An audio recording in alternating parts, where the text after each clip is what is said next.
first esports tournaments, the Agency Showdown, of course. If you're joining us here, Activision Blizzard Media wanted to create a fun and exciting way for us all to connect in these troubling times. And although we can't be in the same place, we can still be social from a distance. And this is how we do it, through the best medium of all, which is gaming. I'll be your guide. My name is Infinity for the next couple of weeks, bringing you all of the action as the teams go head-to-head in everybody's favorite game. At least I hope it's everybody's favorite game, because of course it is the best game of all time, Call of Duty Modern Warfare, for the glory of best agency and an epic trophy. And it is epic, I think it's fair to say. We've had an overwhelming response for participation in this tournament. We have a 32-team single elimination bracket here. Each team is made up of 3 players, and that's the format we'll be working with for this tournament. It is 3 versus 3, and of course those teams were chosen at random from over 20 different agencies. So again, thank you for everybody for participating in this tournament. It's going to be so fun over the next few days. Now to get into the slightly more boring bit, the specifics of the tournament, I guess, exactly kind of what we'll be playing in this bracket. For those of you maybe unfamiliar with the game modes in Call of Duty Modern Warfare, well, I guess this is the most famous game mode of all time. Search and Destroy is what we're working with in best of 3 format. And if you're unfamiliar with Search and Destroy, each map will be played. It's going to be a best of 11, so first to the 6 rounds. Each round, it will be 3 players on each team, switching from offense and defense. If you're on the offense, your job is to take the bomb towards one of 2 bomb sites, A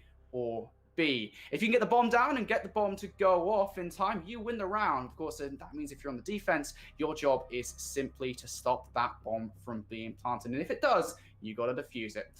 Now, of course, there is another way to win, which is just eliminating each side. But again, if the bomb does go down, you cannot win the round unless you defuse the bomb on defense. So that's a very simple way to put it. Again, offense versus defense. The bomb goes down, you got to defuse it. Very simple if you're not familiar with Search and Destroy. And again, there's a reason that Search and Destroy was picked for this tournament. It is the most famous Call of Duty game mode. It has been in every single Call of Duty game since I think it's like very beginning.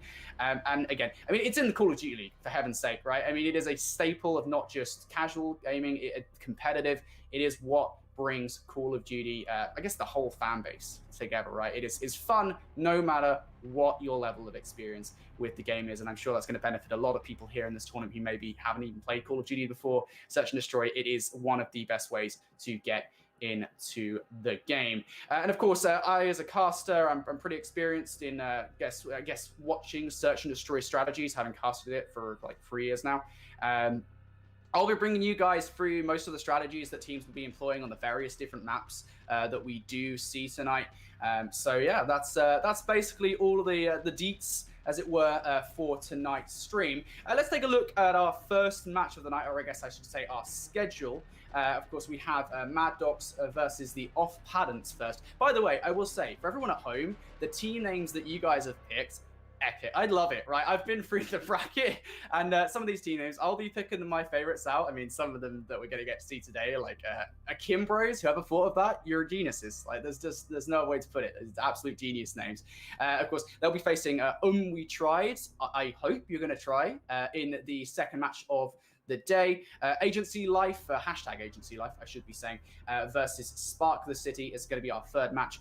And finally, we'll have the Tickling Tacos against the Inner Circle. Again, quite creative names there. Of course, though, if you want to catch all of the action, you'll watch it right here on the YouTube channel. I will be live from the 21st to, I think, the 24th, and then again from the 27th to May 1st. We have a lot of Call of Duty action to bring you guys, and again, you can check it out all here.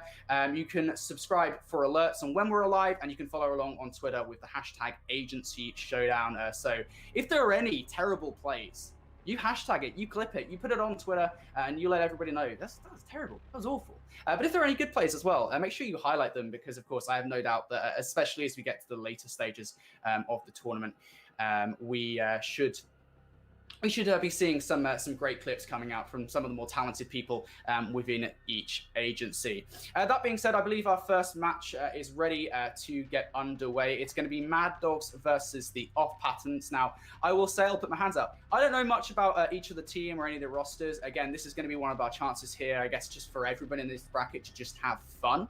And I think one of the more fun things here for me personally, as I guess as a spectator and a person who's going to be walking you guys through all of the action, is to get people's gamer tags. I've already seen people in the lobby, which the lobby is ready to go. I think the game is also ready to go. So I think it's going to be very, very funny to highlight some of the gamer tags. And don't worry, the first couple of teams are not going to get away with any roasting for their gamer tags too. So, map number one, we're going to get it right underway, of course. Again, guys, this is best of threes. So the first map, whoever wins this, they only need to win one more to win the match and move on in this 32-team single elimination bracket. And we're getting right off the start here with Talsic Backlot. And getting right on board with one player inside that A site, stepping off, going to get first blood. Now, this blue team... Oh, okay. I just realized we have bots on. It's all good, guys. I also do not have podcaster overlay for whatever reason. I do not know why. I will fix this immediately. Yeah, this is teething issues. It does happen. It's all good, guys. But regardless of that, we will restart this game, I believe, because bots are on. Which maybe I want bots. Bots might help out a few people here in this tournament. Yeah, so it's all good here. They were on for the test, so we're all good. I just want to make sure that my overlay is on. That's the main concern right now. I don't know why it wasn't. Very concerned. I don't know. Regardless, I'll reset it and hopefully it comes up again when I get into the lobby. Yeah, so regardless, map one will be Talsic Backlot. I guess this is going to be give us a chance to talk about the map in general. So for those of you unfamiliar with Call of Duty, again, Backlot is just like Search and Destroy. It is a very, very old map. It's appeared in Modern Warfare, and this is the original Modern Warfare, we'll say. So Call of Duty 4 Modern Warfare, I think it was like 2007 when that game came out. Backlot was one of the very first maps in the game. It has returned in Call of Duty Modern Warfare alongside many, many maps that have been remastered entirely for a fresh new experience for new Call of Duty players and fans. I will say it looks beautiful on Modern Warfare. I'm very excited to see if there is anybody here in this bracket that maybe is aware of sort of the legacy of Backlot as a map from Call of Duty 4. And straight away, it would seem that the Mad Dogs have been eliminated. I'm entirely unsure how that happened that quickly. Regardless, I do not have overlay still for whatever reason. I think this is maybe just an issue on my end. So I will try get that fixed almost immediately. Oh, there we go. I do have overlay. We're good. So Mad Dogs are playing in 3 versus 2 for whatever reason. And again, now you're going to start to get to see some of these. There we go, 3 versus 3. We're back in with it. And now you're going to start to see some of these beautiful gamer tags. So we've got PB and Jealous. I hope that means peanut butter and jealous. I hope that's a peanut butter reference because that is something it's great. We do love peanut butter. We've got Roxland and Powdery Golf on the Mad Dog side. And the off patterns have Crisp Little Mama, which is going to be so fun to pull throughout the game. And we'll get through the other players in just a moment. But just as quickly as the off patterns are going to take round number 1, it's a great response from the Mad Dogs here. And you're going to see Roxland in your final field camp up top on construction, taking out the last remaining player on the off patterns.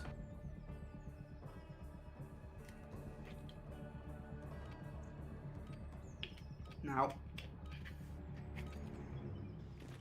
back in with round number 3. And remember, guys, as I explained in the pre-match briefing, this is best of 11 each search and destroy match. And look at the aggression from the off-bands here, straight towards construction. The A site, a favorite, it would seem, for both of these teams, both to defend and attack. And look at number 3 on your mini-map. That's going to be Powdery Golf. It's going to get right into the action. And Blatant Shrimp, well, they've been fried. FSH4 up top though with a great trade, and now it's a 2 versus 1. Comes down to it. PB and Jealous is in a 1 versus 3. Crisp Little Mama down for the count. SFH in a 1 versus 1. It's going to be SFH coming out on top, and that's a great win there for the off patterns. 2-1 now. And again, you're going to see this rush from FSH in your final kill count. M4A1 as well. I like that. I like that they're fully aware of the meta. And the interesting thing here tonight is, of course, usually when I cast Call of Duty, there's a competitive restriction in place. There will be a number of items in game that are simply banned, that people just aren't allowed to use. Here, that's not the case at all. People can use literally whatever they want. So any of those overpowered, or very powerful, I should say, DLC weapons in the game, they can use them. And I have no doubt that we'll see that towards the latter half of this bracket. Right now in this game, I believe nobody has anything new. I think actually we might have Blade and Shrimp, unless that's just a variant of a weapon. But off patterns here, moving towards the B-bomb site. Maybe learn that lesson from the previous round. There's one player who should notice this cross almost immediately. That's going to be PB and Jealous. Putting some shots in, but of course the silencer is going to damage the range on that MP5. Of course, that's what silencers do in Call of Duty. Of course, that's the handoff. You get the ability to be a bit stealthier, but a bit of that range also goes to in response. But Roxland going to take out Blatant Shrimp here, and now the retake for this site is on. Crisp Little Mama takes out Powdery Golf. Of course, BB Jealous has also been tagged heavily with the bullets, and now it's up to Crisp Little Mama. 1 versus 2. He's looking for what we call an ace in the round, and for those of you unfamiliar with the lingo, ace means to get all the kills available in any one round. And Crisp Little Mama here, just putting some shots in. I think, to be fair, Crisp Little Mama is doing a great job of defending this bomb, and this is one of those situations, again, where Mad Dogs, they just look scared to approach him, and even as they do now, they might not have time for the defuse. PB and Jealous is on it. This is one of those tense situations. I mean, does he have the time to get the defuse? It does. And PB and Jealous gets the clutch, and for the longest time there, it felt like the off-patterns might win that round, just off the back of essentially just covering the bomb so well. Doesn't happen though. PB and Jealous finally pushes, gets the kill, and then the defuse.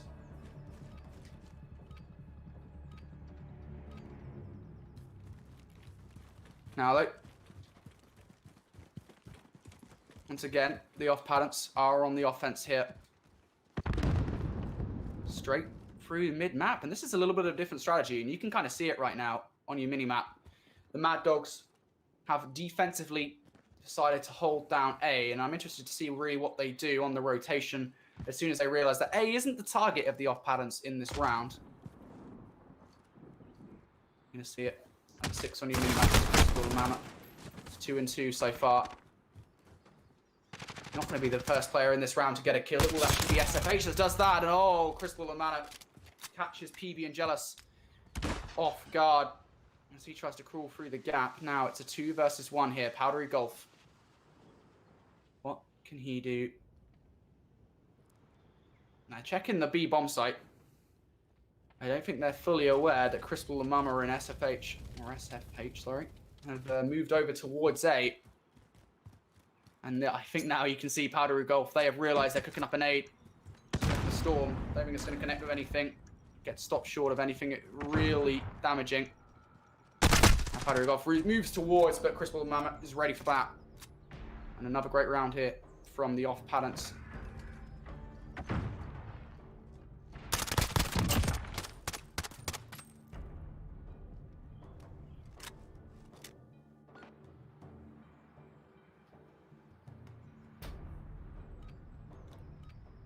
Well, again, it is still the off-patterns on offense here. They get yet another chance to take this bomb towards one of the sites. This time, and I love this from Mad Dogs, to be fair, they are stacking everything together. I can imagine their comms is very intense at this point in time. Defend B, that's the call being made, and actually the off-patterns don't really seem like they're edging towards either bomb at this point in time, maybe hedging their bets a little bit. In the mid-map, maybe they could actually catch a player off guard. I mean, you can start to see on the mini-map, this Mad Dog side, moving apart a little bit, spreading their wings. Might get punished for doing so. Have to be very, very careful.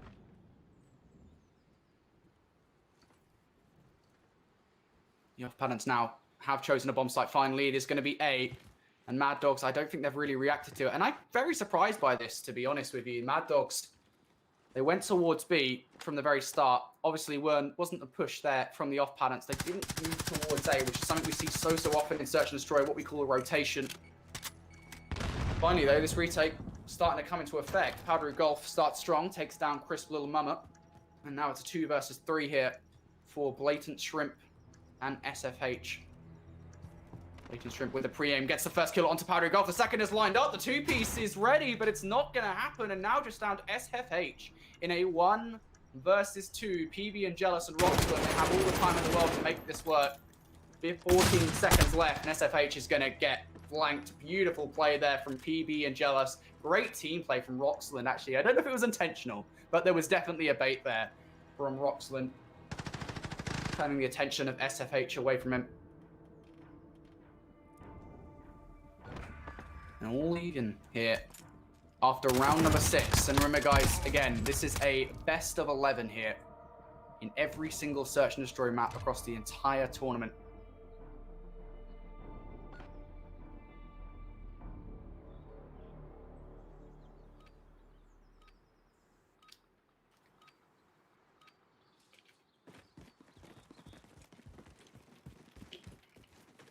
Now, finally switching here. Mad Dogs, now they have the privilege of taking this bomb towards a site. And technically speaking, this doesn't offer an advantage per se to the off patterns, but it does mean that Mad Dog, for them, the ball is in their court. They are the ones that have to make the move towards a bomb site and make the move they have. Again, pack of wolves, this Mad Dog side, or pack of dogs, I should say.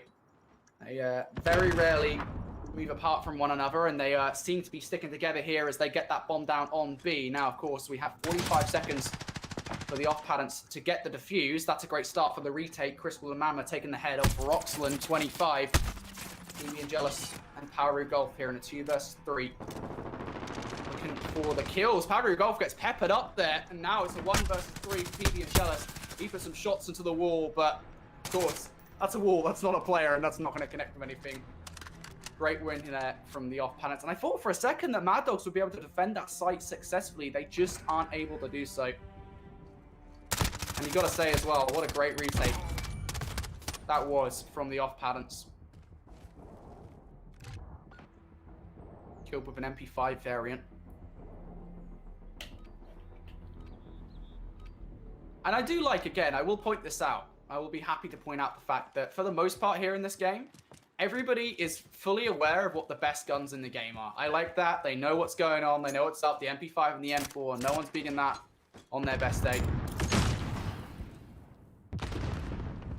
And here we're going to see some head-on-head action right off the start of this round. Mad Dogs and the off patterns here. Straight in towards A. Roxton with the bomb. He's going to get involved straight into a gunfight with Blatant Shrimp. Crystal and Mama, though, going to take out Power of Golf. And if anything, this should surely slow up the approach from Mad Dogs. I think Blatant Shrimp might be cooking up an aid. Oh, no. Just being very careful. That's actually C4 as his inventory. Let me tell you something. C4. Very annoying to deal with. I don't think Mad Dogs will be happy with that one. I'm sorry, they don't have C4. Apologies. That was a miscall. Regardless, Mad Dogs here in a 2 versus 3. They adapt rather well straight towards the B bomb site. And as a matter of fact, PB and Jealous going to catch SFH off guard. But now Roxland trying to get away. Gets stuck in a petrol pump. Or a gas pump, I should say. I think American viewers right here. PB and Jealous. 1 versus 2. He's kind of in a bad spot here. Actually, maybe not. Don't know if Crystal and Mama will check this as he goes past. Yeah, they will. Crystal and Mama knows what's up. I gotta say, I love that name. Crisp Little Mama. Whoever thought of that, whoever's game attack that is, props to you. That is a great name. And a great performance, again, in what could be the penultimate Search and Destroy round here, because, of course, this is best of 11, first to 6 rounds. And now, with that round win, the off-patterns are just 1 round away from taking a 1-0 match advantage here.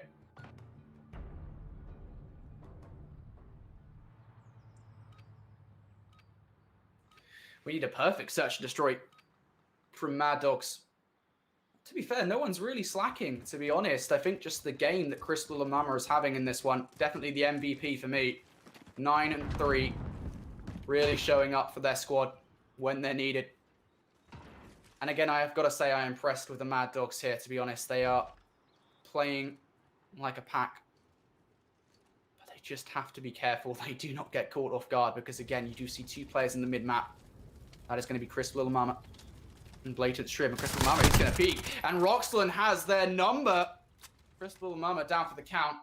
And that is, of course, the most valuable player of the off-patents down and out for the round. It's down to Blatant Shrimp and SFH in this one. Nade goes out from Blatant Shrimp. Doesn't really connect with anything at all. Just going to scare off Mad Dogs, though. And I'm not sure if that was the intent, but it certainly is an advantage for the off-patents here. 1 minute left in the round. Half of the time gone for Mad Dogs to make a move. And again, I love this decision-making. They don't have full control over B. They're not entirely certain of the play call.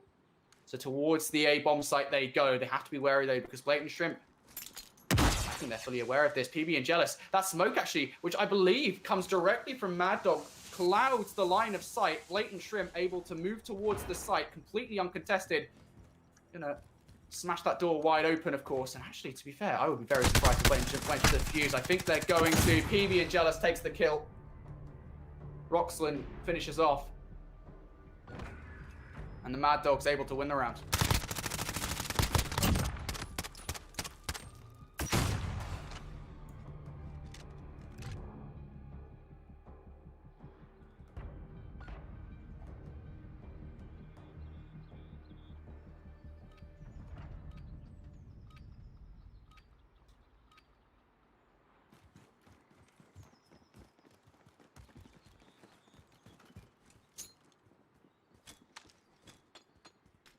Now we're in round number 10 here.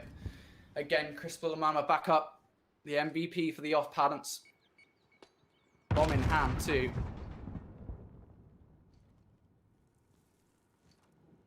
We get right into big things here against Roxland. Shots going down, but unable to finish the kill. Let's say Roxland's going to be heavily tagged. Manages to get away with their life.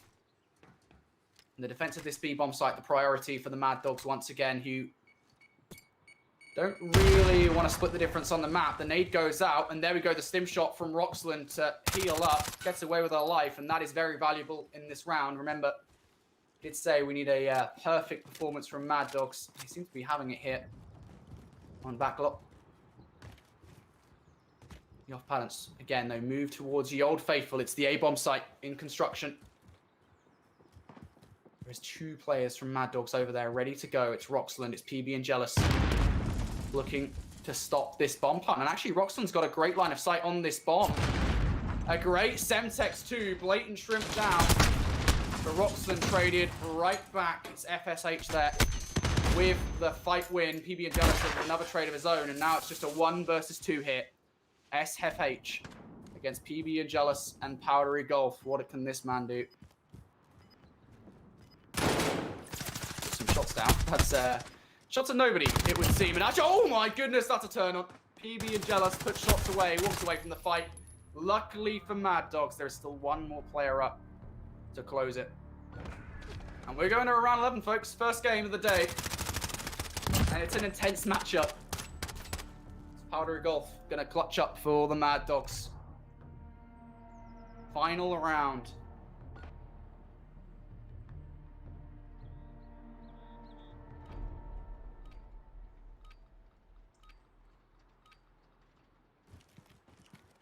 Alrighty. It is the off-patents on offense. Again, Chris Mama has been silenced in the past couple of rounds. SFH and Blatant Shrimp have had to take the reins without him. PB and Jealous, Roxland, and Powder Golf, they seem to have really stepped up to the plate again in those past 2 rounds.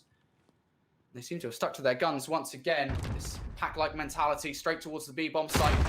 Nobody's home, though, it would seem, because the off-patents here. I think that's a personal radar, actually.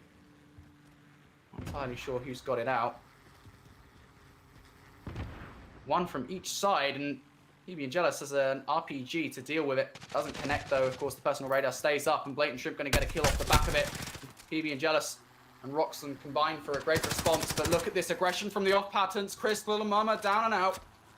And now SFH in a 1 versus 2.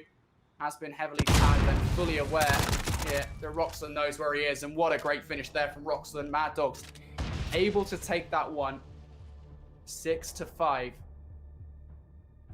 And what a back and forth search and destroy right from the off. I mean, they were trading rounds. There was an advantage though for the off patterns, and well, Mad Dogs 3 rounds straight. You've really got to say that is a tough cookie to swallow for the off patterns. And I've got to, you know what, I'll say it. I was impressed there by both sides. Some pretty good strategies coming out.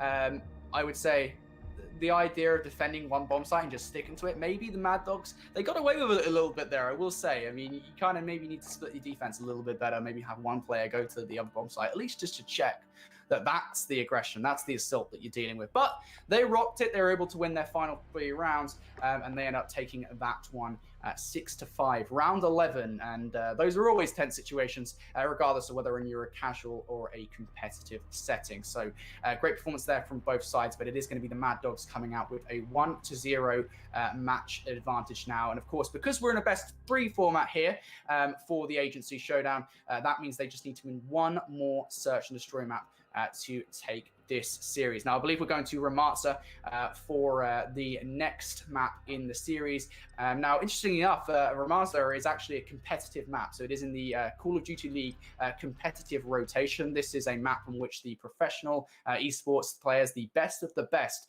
they do play this map pretty regularly. And I actually get to see it quite a lot. It is one of my favorite maps in Call of Duty Modern Warfare. And I can imagine there is going to be people in the chat who play Modern Warfare that flame me. But I love it. It's so fun. Close quarter combat is going to be a real highlight here. And again, because of the fact that these guys, they know the map, they know what the meta is in Modern Warfare. They know to use the MP5 and the M4A1. I kind of expect big things here out of both sides on Ramatsa Search and Destroy. That being said, we're right in with it once again. Crispal and Mammoth hasn't spawned in for round number 1, so it is straight away a 2 versus 3 hit for the off patterns. Mad Dogs going across the bridge towards construction where the A-bomb site lies. Taking it rather slow. They're checking every corner. They've been burnt once before. And that's a great position, actually, from SFH. A power position in this map. We very commonly see this in competitive Call of Duty. SFH now, with that M4, is ready for more. But, of course, you look where Mad Dogs are in the minimap. They seem to have backed off right into Blatant Shrimp, who is ready for it. And it comes down to a 1 versus 1 now. PB and Jealous. Bomb in hand. Going to walk away from any potential fight that he might take straight away. SFH. Right on their toes. And you can hear him as well. I mean, that's the key thing here, is because PB and Jealous isn't really rocking that dead silence right now, or at the very least hasn't earned it, because of course we're still early on in this one. SFH will have fully heard him, but still SFH here thinks that PB and Jealous is right above him. As a matter of fact, that's not the case whatsoever. PB and Jealous getting that bomb down over towards the site. Now just has to defend it. Surely PB and Jealous can hear this site. The free aim, but oh my word, SFH, what a kill there. I think some extra bullets went into the body too. Bit of BM in this game. I like it. They're starting to get a little bit fired up. The off patterns here, able to take the first round win. You're going to see this from SFH. I love their reactions, and I feel kind of bad in a way there for the remaining player, PB and Jealous. They were pre-firing. And of course, again, for those of you who maybe don't know what pre-firing is, it's basically you shoot at a player before they appear on your screen around a corner. It is a rather high-level tactic, and I kind of like that from PB and Jealous. But again, it's a great response from SFH. Second kill in the round, and able to clutch up the off patterns. Even more impressive, of course, because they started that round in a 2 versus 3. Now they're switching straight back. It is the Mad Dogs once again on offense. Powder Golf has started things off with the first blood. Got that kill onto Crispal and Mummer. And these guys, they do not care about how much noise they're making across the map. Those doors, when they swing open, and the aggressive push-in, they make a hell of a lot of noise. Off patterns here, though. In the 1 versus 3, it's SFH, the hero of the prior round. They won the 1 versus 1. Can they pull off a 1 versus 3? That's the question needs answering, and we will get an answer in the next 40 seconds, of course, because bomb has been planted at the B site. SFH looks a little bit clueless to what to do, and I think PB and Jealous is well aware of the positioning. He's actually popped dead silence, of course, which is a special one-time usage thing in the game. PB and Jealous, though, has been called out. Dead silence not going to help him in that situation. Roxland and Powdery Gulf here to defend the bomb site. 17 seconds remain. SFH, you've got to get aggressive. You cannot sit there. And they don't get aggressive, to be fair. Shots going into Roxland, but I don't necessarily feel that they've got enough time to make it to the site. You need 5 seconds to defuse. And just running onto the site now, I think, because they know they've lost the round. SFH, you've got to be careful, because you're going to get blown up by the bomb. And there it is. Roxland gets another kill to his name. Actually, his first in the game. As the bomb explosion takes out SFH, and you're going to see it in the final kill cam. SFH forgets about how much time is left on the clock. Comes in for the defuse. No defuse there, buddy.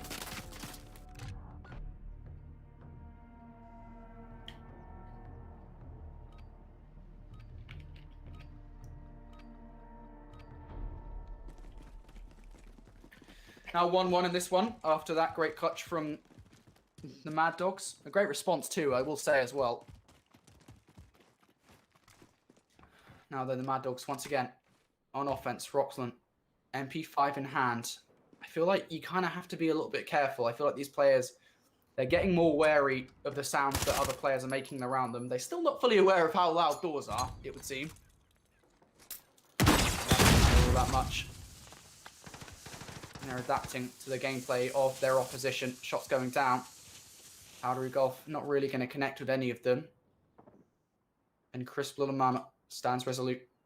Seen in the corner. Shots going down. Free firing for the kill. Gets the first. There's a second right behind him. Powdery Gulf with a great trade there as Crisp Little Mama falls out the round. And now Blatant Shrimp and SFH. 2 versus 2 versus PB and Jealous and Powdery Gulf. And here comes yet another streak. The portable radar. That's going to pop every 3 seconds. So where a player is. SFH there with the pre-aim. He was aiming for the headshot as well. Does get it onto Powdery Gulf. Walks away with their life. And now PB and Jealous in a 1 versus 2. Chasing this kill down. I love the aggression, but that's a punishment there. Great finish from the off-balance in the round. And I do really like the aggression from PB and Jealous, but again, great response from SFH in that round.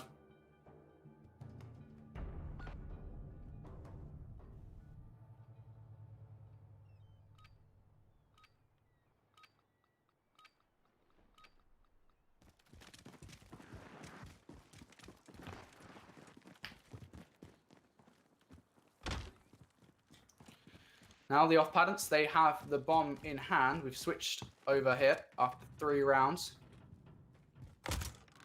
They seem to be angling towards that A site. Now I will say, in my experience at the very least, my limited experience, I should say, of playing, the off-patterns, if they move towards A, it is actually the easier to bomb site to defend from. The problem, of course, is that you have to deal with the player that currently guards that bomb site. And that player, as it currently stands, is going to be Roxland, who isn't that bad with the MP5, I think. Their shots can be pretty nasty.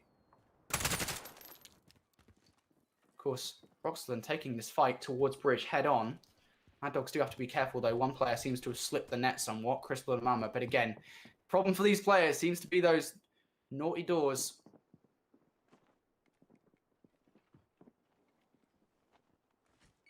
Just silence right now for the off-patterns. Crisp and Mama finally opening one up, running away to the other side. That's the strategy that's being employed. Going for the jump up here. And this could be great. If Crisp and Mama comes in behind, I don't think Mad Dogs are aware of this whatsoever. This could be huge.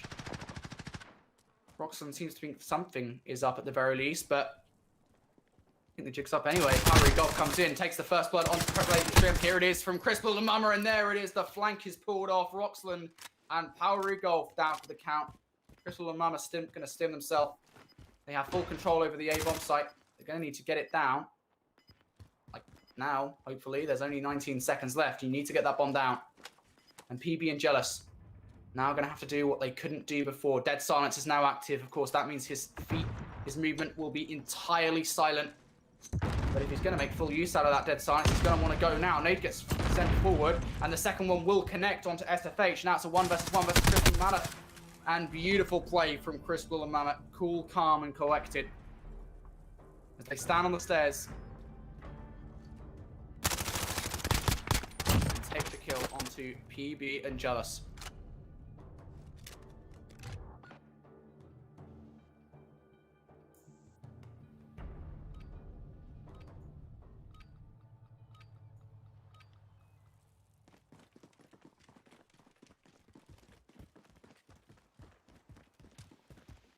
Off patterns now, with the bomb in hand. It is SFH. He seems to be the star of the show here somewhat. Of course, we're not going to doubt Chris Willamama's skill. At 4-2, they're only 1 kill behind, but SFH has taken the reins here for the off patterns in game number 2.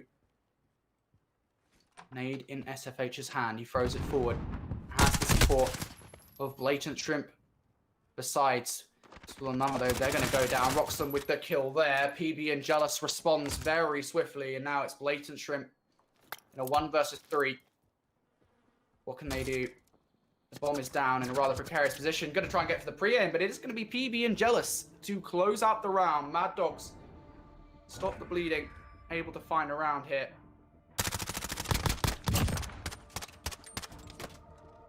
I will say there wasn't really much that the last remaining player could do there for the off patterns.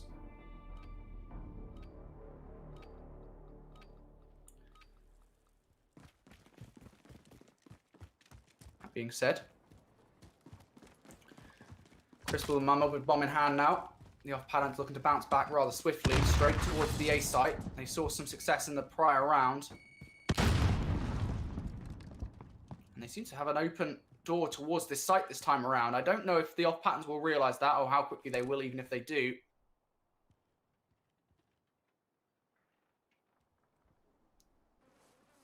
But the off patterns hit. Straight towards the A site. Ooh.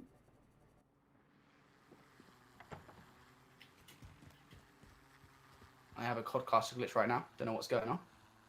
So apologies for this, guys.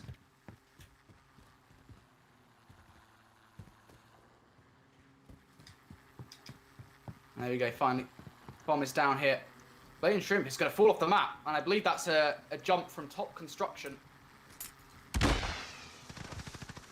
Chris Willamama takes out Roxland and evens the odds, even with Blatant Shrimp down for the count.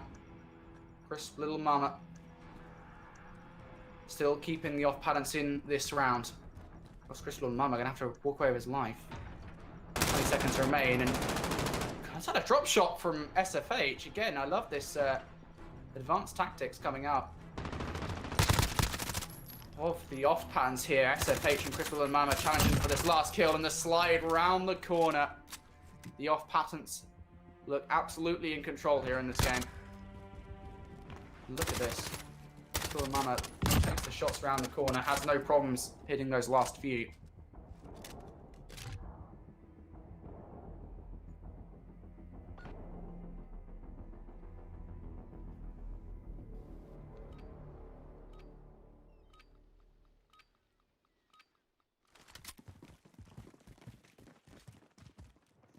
Now look.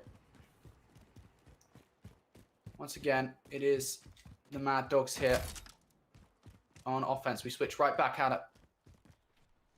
See what they can do. Towards the B-bomb site they're going. They're going to have to deal with 2 players from this off-planets team. From 7 to number 8, it's going to be Blatant Shrimp and SFH. Of course, that's a great catch there from Powder Gulf. Chris Willamama tries to rotate from A towards B to help his teammates. Powder Gulf going to catch him off guard. Now the advantage lies with Mad Dogs. Roxland, if they feel like they can plant here, if they feel comfortable to do so, they will essentially go uncontested. Oh, if they get it down very soon, they will, at the very least, of course, because now SFH coming in for the challenge. I don't know if it's going to be the case anymore. If they just go straight in, they could just run through the doors, but they decide to slap it down. Roxland now down for the count, and it is a 2 versus 2, but I guess the important thing for the Mad Dogs here is that they did get that bomb down. SFH now down. Blatant Shrimp in a 1 versus 2. What can they do here? course, there's a number of strategies, a number of entries towards that bomb site that they could possibly take, but they've still got to reserve 5 seconds to get the defuse. They can't just get the kills and walk away with a round win, and Blatant Shrimp's just going to jump on the bomb site. Surely Powdery Golf's going to finish that kill, and they will. And Mad Dogs not letting the off patterns get towards match point.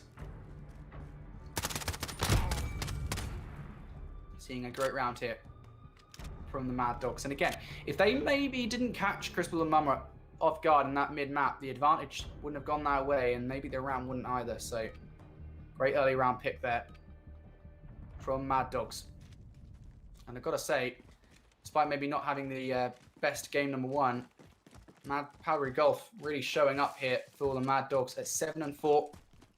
Best performing player on the roster as it currently stands. Now they've got to get a kill onto Blatant Shrimp, who again, looking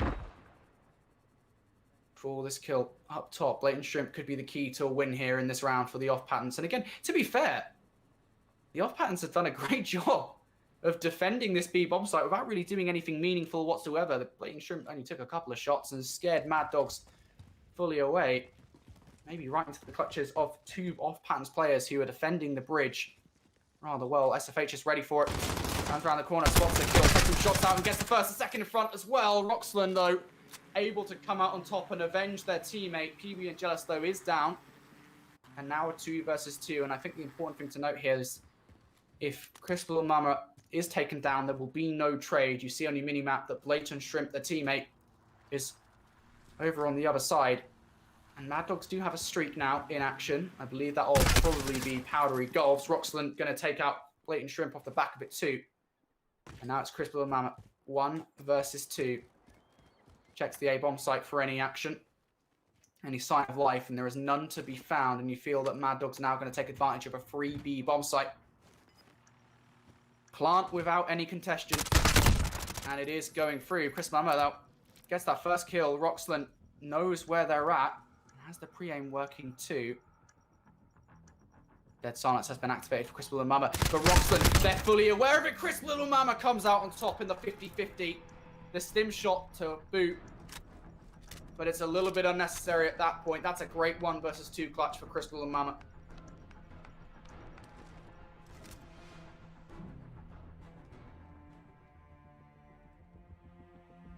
See the off patterns here. You're going to see it. Match point for them. I will say they were in this position only 1 map ago. 5-3 up on backlot. Of course, then the Mad Dogs took 3 rounds straight to come out on top. So the off patterns here, they cannot make that same mistake once again. If they do, they're out of the tournament. In round number 1, Mad Dogs will go through to round number 2. And this is a great start from the Mad Dogs. Roxland takes out Crispal and Mama, and SFH and Blatant Shrimp now up here in a 2 versus 3. I suppose the one advantage once again for the off patterns is that SFH does have some medium of control over this construction site, but bomb is going down regardless. Roxland's showing no fear at all. Bomb now down at 8. SFH still hasn't really been spotted in this round. Catch Roxland off guard. He needs to get some good timing on this. 20 seconds left in the game. I think timing really not on their side whatsoever, but SFH has actually managed to let the bomb site pretty much uncontested. The first kill onto Roxland. And the drop shot to boot as well. Straight to the bomb site. SFH goes. PB and Jealous able to finish up the kill, and now Blatant Shrimp 1 versus 2. Not enough time to even get the defuse, and I think probably best just saving the KD somewhat here. Maybe going for a kill. It's not going to happen. Roxland with the bomb gets his 2nd kill of the game. Designated objective player Roxland getting all the kills with the bomb.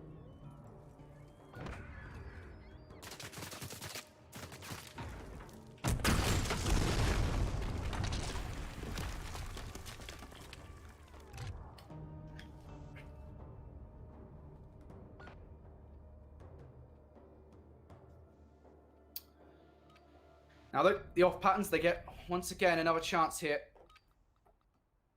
to tie up the series at 1-1. SFH with bomb in hand. Which site do they choose?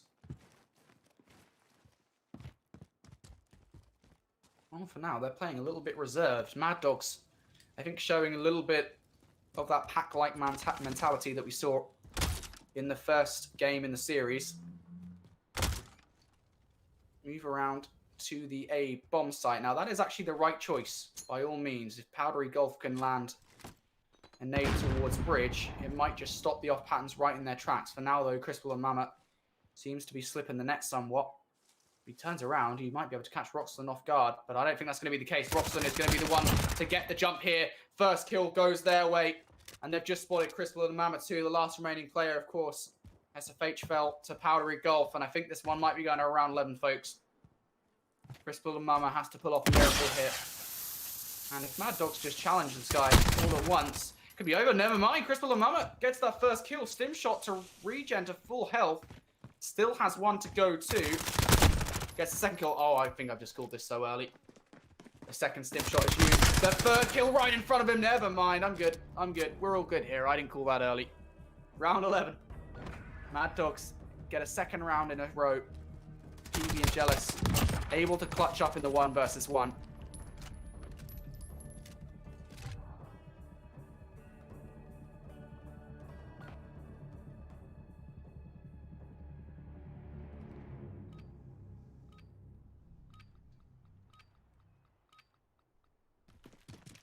Well. Comes down to this once again. Our second round 11 of the tournament, guys. It's only map number 2. I have a feeling we're going to be seeing quite a few of these. The off patterns, though, have given bomb duties to Blatant Shrimp, and B bomb is the site of choice. PB and Jealous, though, throws a nade out, gets a tag with it. Of course, a nade thrown at them too, and tag. But Roxlin takes down Blatant Shrimp.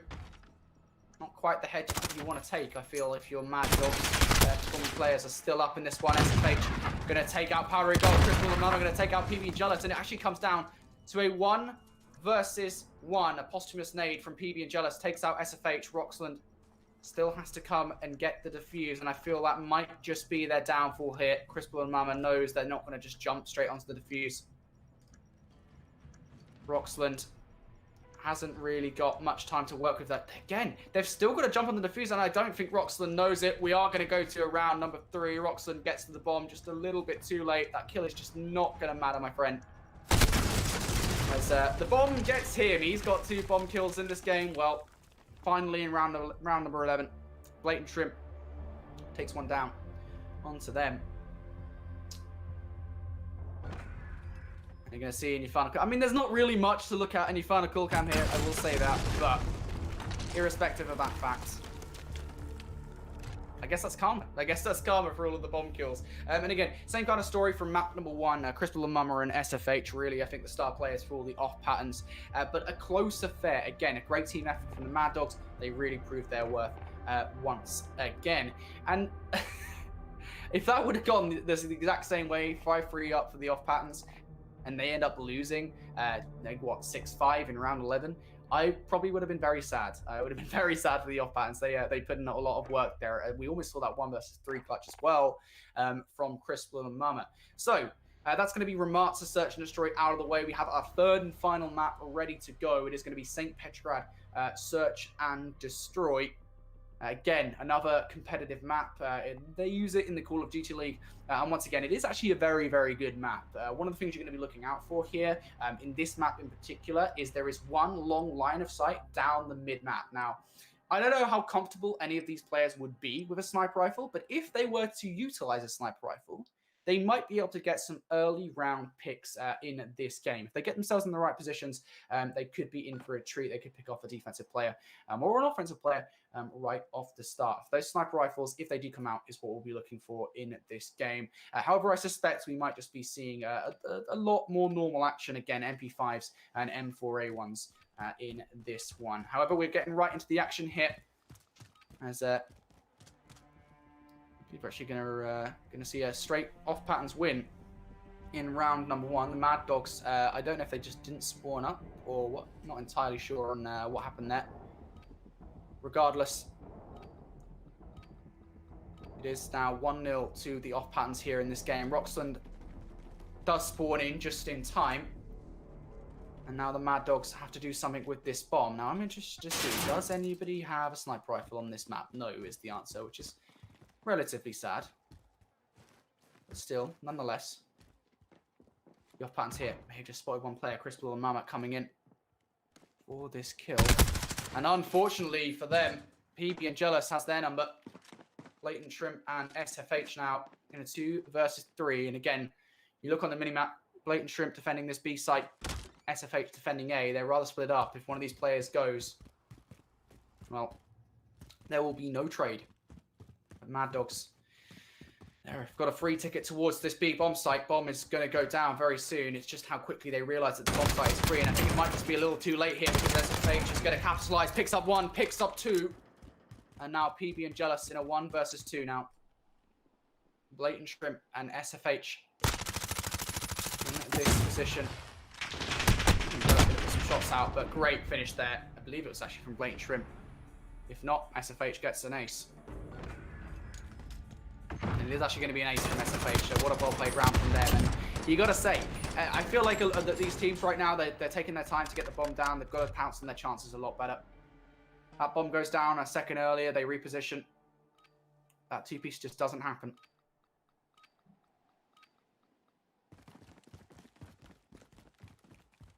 Now, look, the off patterns here.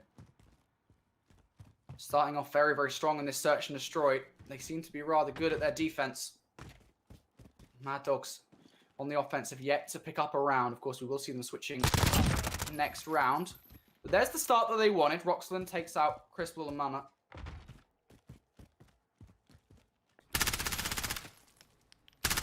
Shrimp trying to put some shots down in the mid-map. They are going to connect, but not enough to finish the kill. PB and Jealous looking to respond rather swiftly. Sim shot though from Blatant Shrimp came a little bit prematurely. Gonna have to sim shot with their second stim. Of course, you do get 2 when you do equip that tactical equipment. SFH with a great trade catches PB and Jealous off guard. The aggression doesn't quite work out, and Blatant Shrimp here could be a key player for the off patterns, but it is SFH waiting to pounce inside this bush. That could be a real problem for Mad Dogs. I'm unsure exactly how he looks in third person. Oh, they chose to get up at the wrong time. SFH almost turns and burns on a couple of players, but Blatant Shrimp now in a 1 versus 1. Surely not going to go straight for this bomb. They don't, and oh my goodness, Mad Dog's finally going to get a round win there. I thought for a second that Blatant Shrimp. There was a 1 versus 2 on the cards for them, but Powdery Gulf going to come out on top of that one.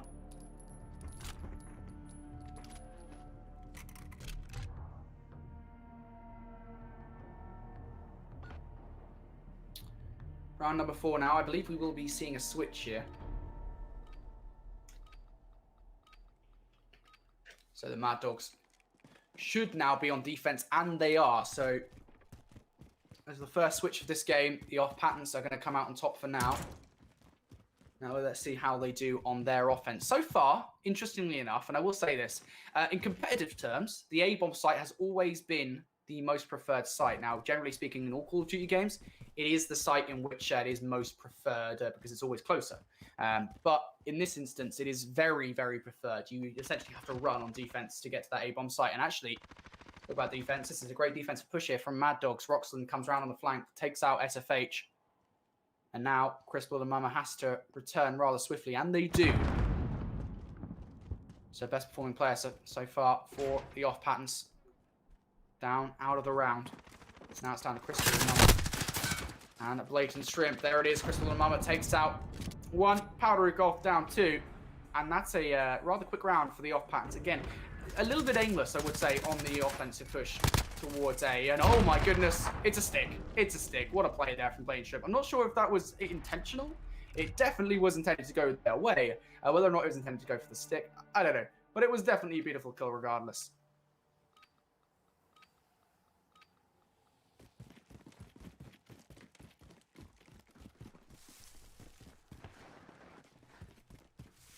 Now look, it's going to be Mad Dogs on the defense once again. And this is what I was saying to watch out for. Powdery Golf with the sniper rifle in his hands takes out Blatant Shrimp. Thermal, all right, he thinks he's playing Warzone, but we'll give him the kill. It was a beautiful kill to make. Crystal and Mama, though, has responded, and that advantage that Powdery Golf at the start has dissipated. The off patterns here put the advantage in their favour now as Powdery Golf has picked up an MP5. He actually might have overkill on.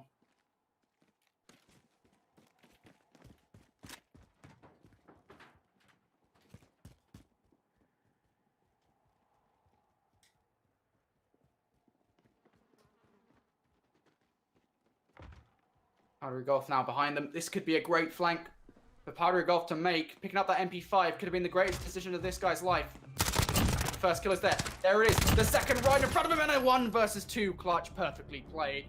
Mad Dogs get another clutch round. Powdery Golf with an ace in that one. Gets the first. Crystal and Mama turns around for the second, but nobody's home there. Too late.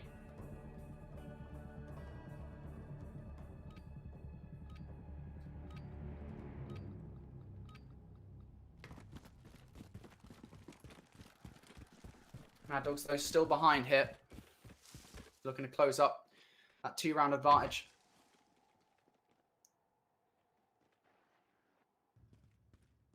Mad Dogs seem to be splitting their defense. I like this from them. I said this is what they needed to do to improve, and they seem to have taken that advice on board.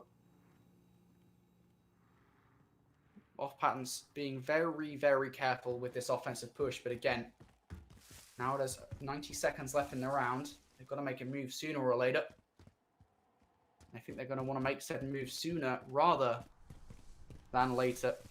Blatant Shrimp with the bomb in hand, now making the move towards B. Personal radar coming out, I believe, from Powdery Golf, and it's going to enable them to pick up that first blood onto Blatant Shrimp. Bomb now in a rather precarious position too. SFH, though, with a great trade in the mid-map. I'm interested to see just how quickly there's a response, and it's very quick from both sides, as a matter of fact. It's now down to Roxland and SFH. SFH actually tags Roxland there. SFH entirely unaware, realistically, of actually where Roxland was when they tagged him.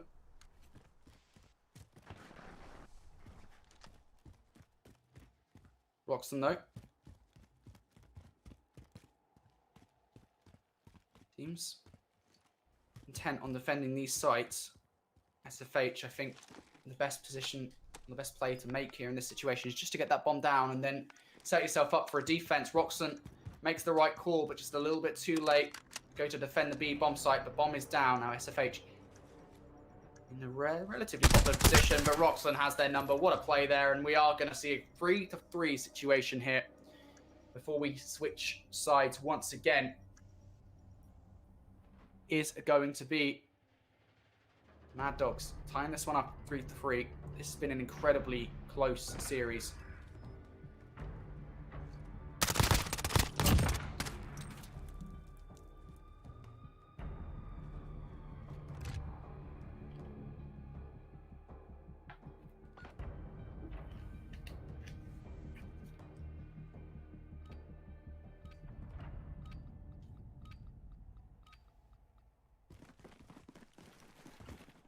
Now Mad Dogs, I get the privilege of moving with this bomb in his hands.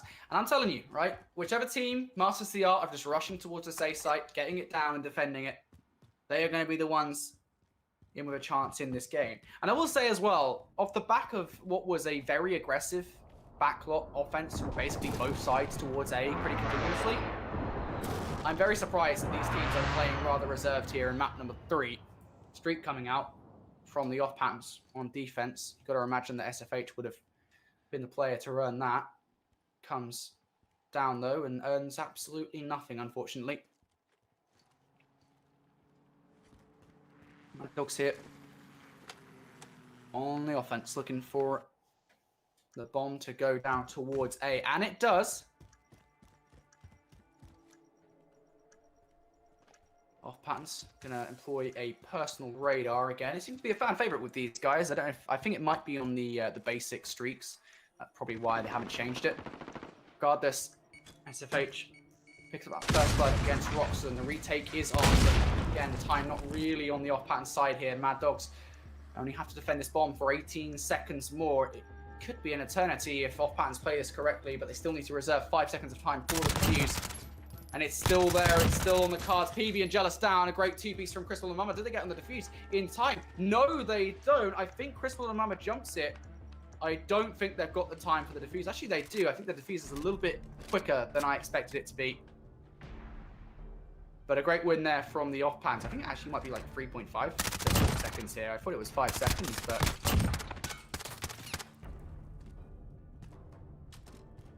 Great defuse. 1 versus 2 clutch. That's swift, and that's the kind of retake you want to see from the off-pants, and that's going to mean that Crystal and Mama will surely be well on their way towards a streak of their own.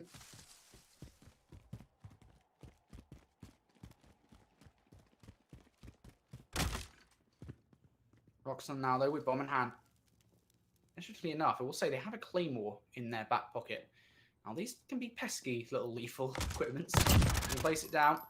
You can catch a player off guard, maybe walking around a corner. That's where, though, Crystal and Mama, now they've definitely got a personal raid up, ready to be popped.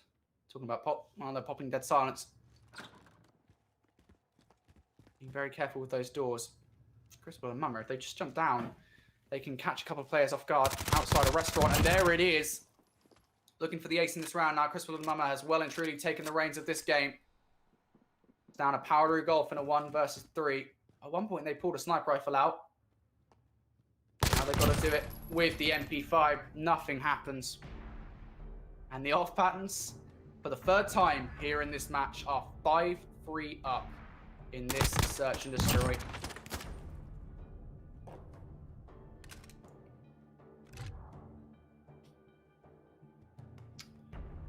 Again, I asked for it twice. Mad Dog, sorry. He pulled it off once. 3 rounds straight in map number 1. They got 2, pushed it to around 11 in the second. Just couldn't win it in the final round here. They need a perfect performance once again. Let's stay on board with the Mad Dogs. Powdery Golf has that sniper rifle out. Watching the mid-map cross towards A. And this is smart. Now, if they're going to presume that nobody has already made that cross from B towards A or from spawn towards A, Powdery Golf could essentially just watch it with the sniper rifle. Unfortunately, turns away at the wrong time because Blatant Shrimp is now going to make the entry towards the A site. Right onto the site 2. Shots going down. That's going to be Roxton taking said shots, but Roxton saves the life of PB and Jealous. Blatant Shrimp unable to finish that kill. SFH. Nade, stun. Both go out, neither of them going to connect, and you feel like Crystal and Mama and SFH here now going to go for a retake around the back. Crystal and Mama gets yet another kill on it to PB and Jealous. Powdery Golf down for the count now, and I love this teaming up from SFH and Crystal and Mama. They seem to really be getting the hang of things now, and what a better time to do it than now.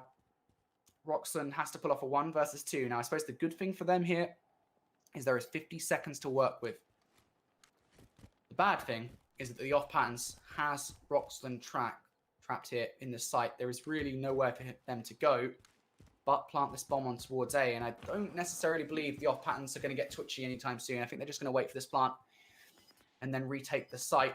Well, maybe they will. SFH is going to go straight for this push at the right time, gets the kill, and the off-patterns are going to be your first team in the Agency Showdown in round number 2. A 2-1 win here. A great win at that as well. What a performance.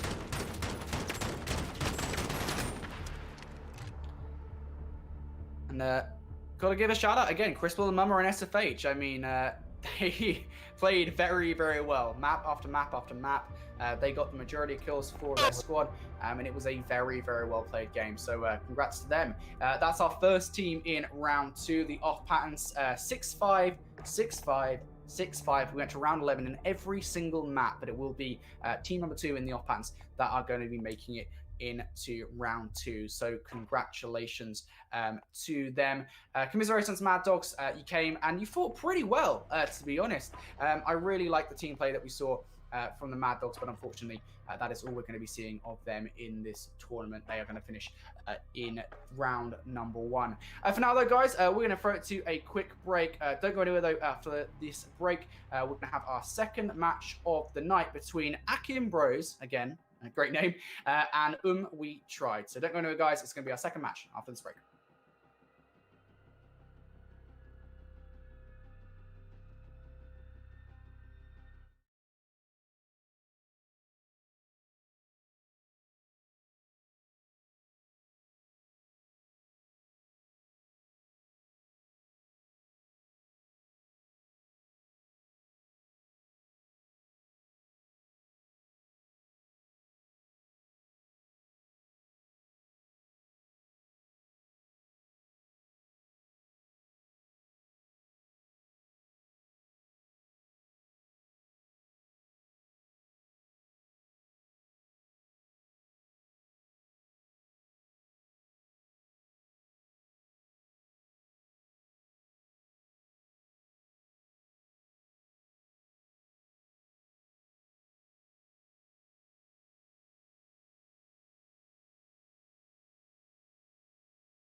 We're back now with the Activision Blizzard Media Agency Showdown. If you're just joining us after what was an incredible first series of the night, the Mad Dogs fell in a 2-1 fashion to the Off Patterns. It was incredibly close games all around. And again, I'm extremely surprised and impressed so far with what we've seen, to be honest with you. I mean, incredible gameplay, I think, from everybody all around. So everyone who's played so far should be proud of ourselves. But we're not done for the night. Of course, we still have a couple of matches yet to go. We have our next one about to get underway. And of course, I did just mention it before we got into the match. But the teams we have are Kimbros and We Tried. Or I'm going to call them We Tried because I think that's the creative name that they were going for. It's a cool name, so I love it. And I also love Kimbros. I love the names here. Again, I will say this. I'll say it again and again. I'll probably be saying it again and again throughout the entirety of the tournament broadcast. I love all of the names that all the agencies have come up with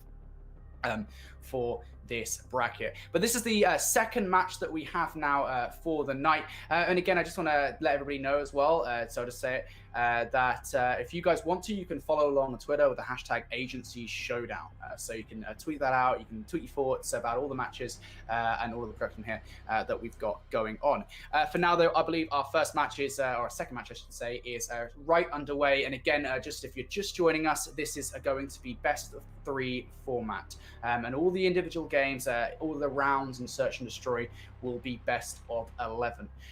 So again, each map, best of 11. Whoever gets the first to 6, they win the map. And then, of course, if they win 2 maps, they win the series and go on to the next round in the bracket. This is our second match of 16 in the round of 32.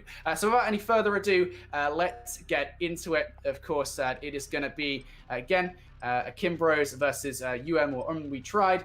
And it is going to be Hackney Yard Search and Destroy for map number 1 in the series. Now, a little bit of background information about Hackney Yard. Of course, they did actually start the Call of Duty Modern Warfare season in the competitive Call of Duty League rotation. It was actually taken out a few months ago, just because obviously they were refining the map selection for the most competitive experience possible. And unfortunately, Hackney Yard just wasn't one of the maps that made the cut. Regardless, though, we're going to be seeing it here, and I actually do miss it in a way. I really love Hackney Yard, so it's nice to see it back.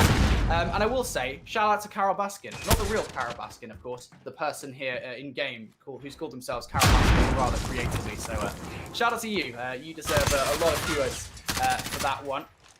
That being said, Carol Baskin now has this one down. I don't think I'm ever going to get used to calling that in this game. Great start, though, from Tuna Man here for We Tried. Semtex going to connect. Gets the second kill with the silenced M4A12. Looking for the third. And who else but Carol Baskin to pull off a 1 versus 3. That's the first kill to be making. Second right in front of it. Oh, and he gets it. Perfectly played. Tuna Man looks to be rather mechanically skilled, but Carol Baskin about to pull off a 1 versus 3. And no... Yevkin able to take a 1 versus 3. Perfect fashion there. 1 versus 1, I should say, sorry. But Carol Baskin almost made a 1 versus 3 happen. Rather skilled. It would seem at Call of Duty, he would have expected that. Certainly not me.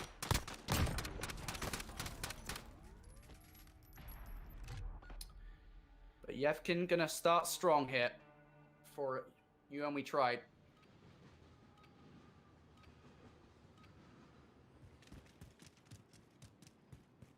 Carol Baskin has the bomb in hand. And the Kimbros looking to move towards A. Now, I said before that A is always the bomb site closer to the offense. And Carol Baskin is using one of the beautiful features of Call of Duty Modern Warfare, which is, of course, leaning. Gives you a line of sight around the corner without fully exposing yourself to oncoming gunfire. Now, though, Kimbros entrancing onto the A bomb site. Carol Baskin is a very aggressive person by the looks of it. Putting some shots down onto standing Tune. Teammate. Tuna Man, though, once again, seems to be the MVP early on from We Tried. Takes out standard tuning. Carol Baskin with the drop shot. Kill switch with a great response. And I feel like, mechanically speaking, we're seeing a lot more skill coming out of these two sides. The Rose trying to win a round in a 1 versus 2, but unfortunately isn't going to be able to do anything, stuck between a rock and a hard place, and Kill Switch going to close it out with a pretty unnecessary drop shot, I will say. No need to do that drop shot there, that's just showboating. It's mean. But, great kill. To close out the round, and again, that means that for the second round now, retried, come out on top. Starting strong offensively, but now we switch here, or defensively I should say, sorry. We switch over to Akimbros once again. Carol Baskin with the bomb in hand. The only player so far on Akimbros to pick up kills for their side. Yevkin gets first blood, but great trade from Carol Baskin with a drop shot, and that's a very swift round once again. retried. I think collectively so far in the first 3 rounds before we see the switch towards offense and defense, they seem to be a lot more calm and collected in this game. So far, we haven't really seen much of a showing from 2 of the players on Akimbros. I'm a little disappointed because I love the team name. But again, Carol Baskin, MVP for Akimbros so far.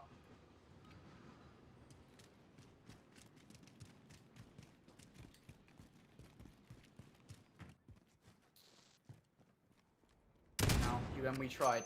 Let's see how they do on the offense. They seem pretty adept on the defense. Akimbros once again relying on the skill of Carol Baskin. And oh my goodness, that's a cross-map long shot with the MP7. Second kill of the round. And Carol Baskin is dragging their team, kicking and screaming through this game. Yevkin now in a 1 versus 2 against Carol Baskin and Vedrovo. Yevkin, yeah, could be in with a chance of winning this game. I don't know if Vedrovo just spotted them out. But I think even if they didn't, Carol Baskin is about to come flying through the window, picks up a round for Akimbros. And I've just got to know who is on this Carol Baskin account, because obviously it is not the real, I mean, we'll disclaimer here, it's not the real Carol Baskin. We will say that. Regardless. Great ace there in the round from Carol Baskin. And you can see here that final kill.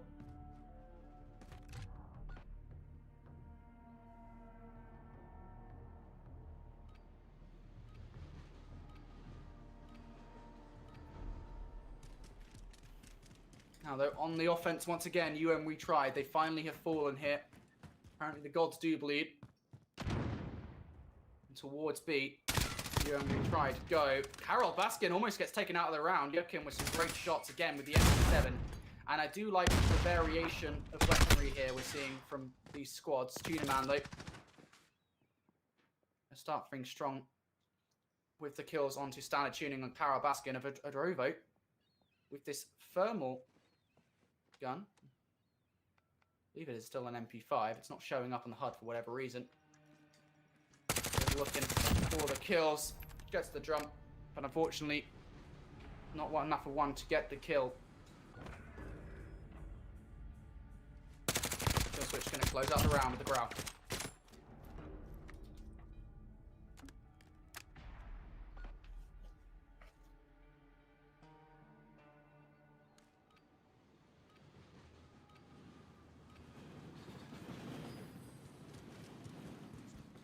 Now though, Akimbros towards the A bomb site on defense. I love the aggression from Akimbros. They could really catch, and we tried this bomb site, but Yevkin with the pre-fire, Tuna Man with a sniper rifle. Let's switch over and see what they're up to. I believe again it is overkill. The M4A1 is the secondary weapon, and I like that strategy, of course, using overkill, which is a perk in the game. So pull out the M4A1 and the sniper rifle at the same time. Now though, 2 versus 1. It's Carol Baskin, the world's best clutch up. And they do it again. 1 versus 2. They still, I think, have to deal with Tuna Man, who I feel is the biggest threat to this clutch. Kill Switch going to throw a nade wayward, not really going to connect with anything, and Tuna Man in the corner, I think, may just catch Carol Baskin off guard here. Maybe not, actually. Carol Baskin enters up top, but it is going to be Kill Switch that closes out the round, and retried, making rather quick work of this game. They were already on map point. The first 6 rounds, they're on 5.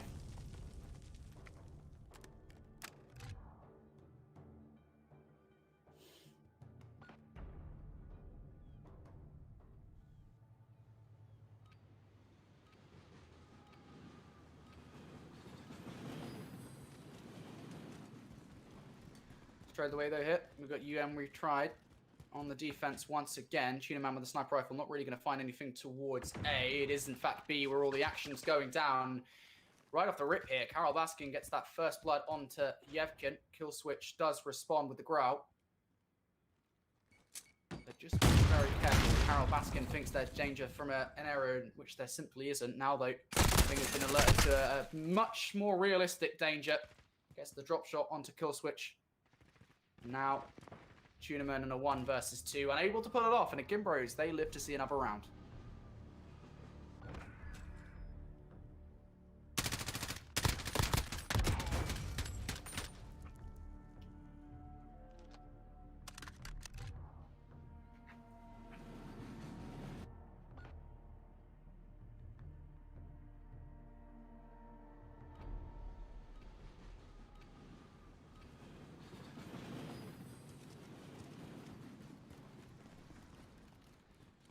Standard tuning, using the heartbeat sensor, that's the first usage I've seen it all tournament long. Is going to spot out Tuna Man on the radar, 27 meters away, but Tuna Man spots out of Drovo beforehand. Takes the kill too. Now Karol Baskin with bomb, heavily tagged, is going to get tagged up with a revealing nade. Their position has been revealed. Karol Baskin goes from one guy fight to another and just cannot handle it. It's down to standard tuning, 1 versus 2. Unable to pull it off, and ABMedia, they're starting strong here. 6-2 performance in game number 1. Hackney Yard going to go their way, and they made slight work of that. And I can tell you straight up here, I feel a little bit bad for Karol Baskin. I never thought I'd say that, but I do feel a little bit bad for Karol Baskin there. Fortunately, really, when they go 9-6, you know, just got to feel bad for losing that game. On the other hand, though, shout out to Tuna Man, which is also another epic name. 11-4 performance from Tuna Man in that game.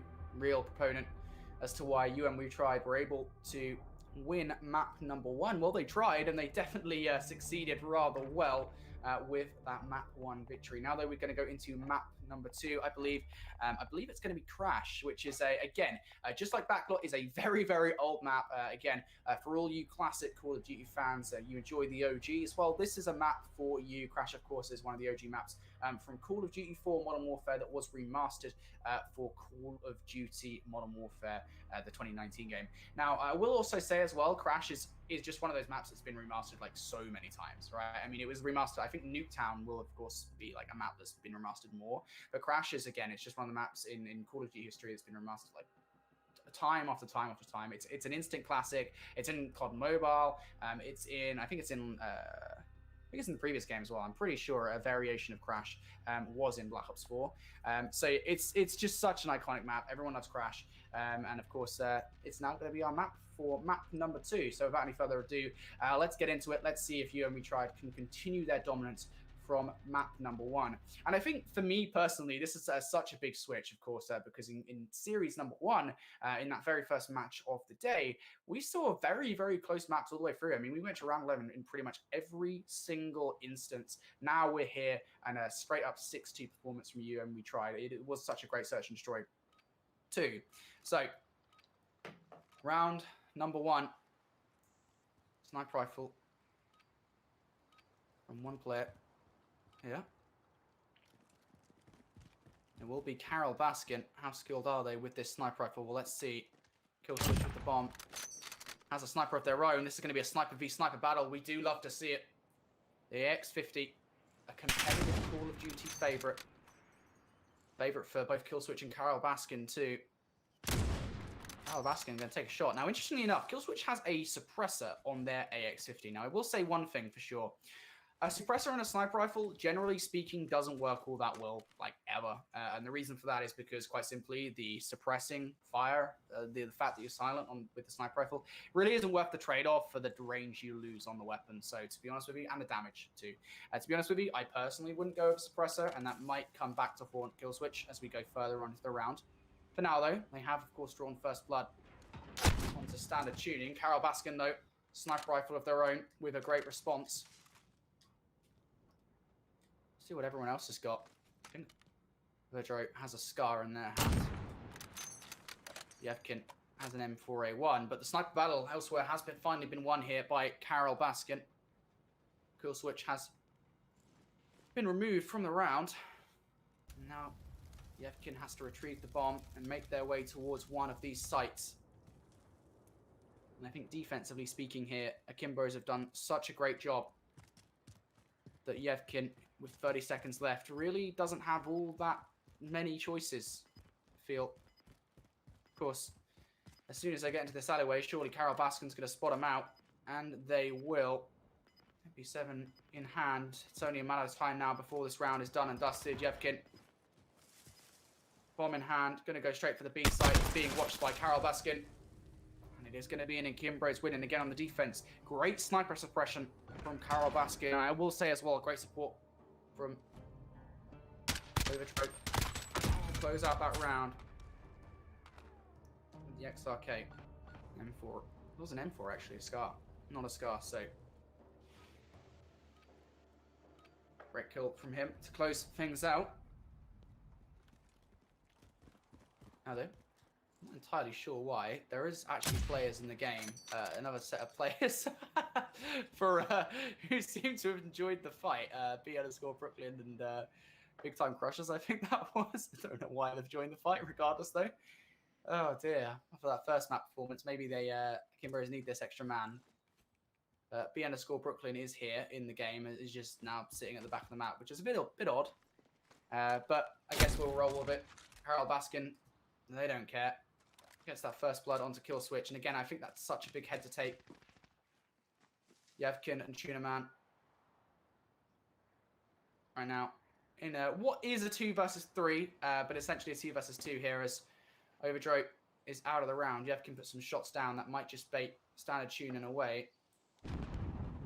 Now it is actually a 2 versus 2 as that player does leave the lobby. Yevkin, that's a great bait. Standard Tuning comes down to check the bomb site. Yevkin, he's not planted. Gets the kill elsewhere. Tuna Man gets revenge. Onto the last remaining player for Akimbos, and we tried. Well, they're tying this one up.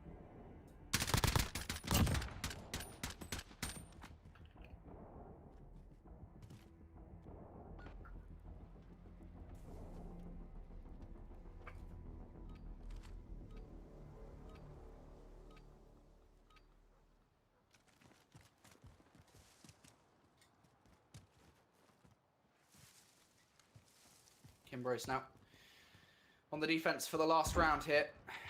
Retried straight towards A, and this is a very aggressive push from them. Straight in, Standard Tuning straight out. And the stim shot coming in from Kill Switch as they take the kill. Now what they do have to be wary of is incoming Semtexes and standard grenades. Akimbos unable to land any though, and now it's down to Karol Baskin in a 1 versus 3. The sniper rifle gets the first. MP7 for the second. Still 30 seconds left in this game. Oh, Karol Baskin gonna get a hit marker there onto the player up top. That's so unfortunate because not only do they not manage to finish the kill, but they reveal their position. Tuna Man and Kill Switch can now abuse that to their liking. And with 10 seconds left in the round, there's not really enough time to get the defuse and the kill as well. So retried. Able to pick up a win there. 2-1 now for the team. Tuna Man with the long-range silenced M4A1 shots. Let's say, I like the setup there on that M4. Somewhat competitive too.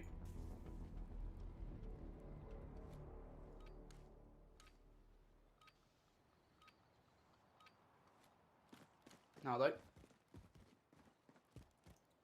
retried.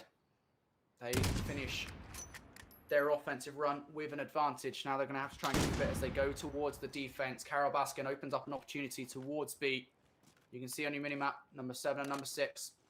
Yevkin and Kill Switch, they have full control over A. Yevkin, I think, is now going to move over just to watch that mid-cross towards B. Of course, that is not where Akimbos would be coming if they do go towards B at all.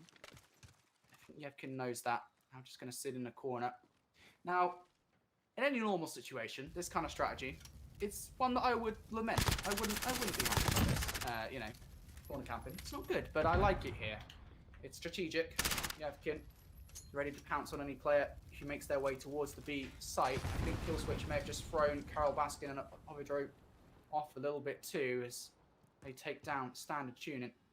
He'll switch now over to this site to help their teammate out. Carol Baskin, of course, with the bomb, I think is a little bit wiser not to just jump straight into the site. Made a little bit of noise. That's surely going to be making Yevkin aware, and it will. Carol Baskin now out of the round, and Overdro in a 1 versus 2. 40 seconds. There's still a fair bit of time, but Killswitch going to close out the round, and we tried with great tactical depth in that round again. I mean, you do have Yevkin just sitting over towards the site, ready to pounce on an unaware Carol Baskin, and Killswitch coming over for the late assistance, able to take the round.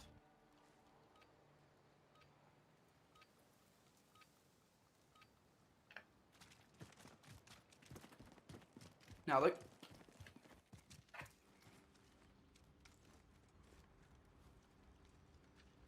Retried here on the defense.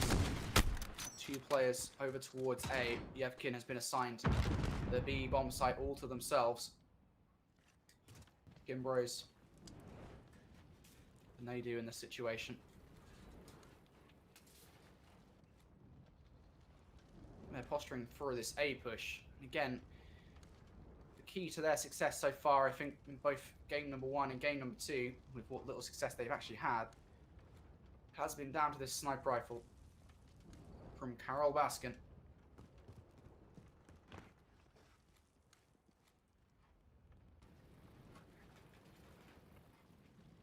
And retried. They are, I think, ready for every eventuality. You can see how split up they are on the map. 1 player on A, 1 player on B, 1 player watching that cross towards B. And I think Yevkin is fully aware that there is a player pushing. Of course, footsteps can be heard. Standard tuning now, looking for the drop onto Yevkin. Dual pistols. This is a strategy, I'll tell you that much. Of course, I believe that the lasers will be seen here. Yevkin with the corner.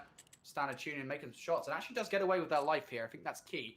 Now, in this situation, you use the heartbeat sensor. You use the heartbeat sensor to find out where Yevkin is. I don't think Yevkin's going to have the perk necessary to hide from that. Elsewhere, though, Killswitch takes out Overdro. There's 20 seconds left in this round. Carol Baskin has other ideas. And already take this A site, and they surely will do. Unable to finish off the kill on the Killswitch. Killswitch getting away with her life, going to run away. That's going to force Carol Baskin to retreat to the very top of the roof. And I think just dropping off, they know that full damage will kill them. And retried with a 4th round straight here. I'm going to say, that was a wonderful drop for Carol Baskin. I never thought I'd see that.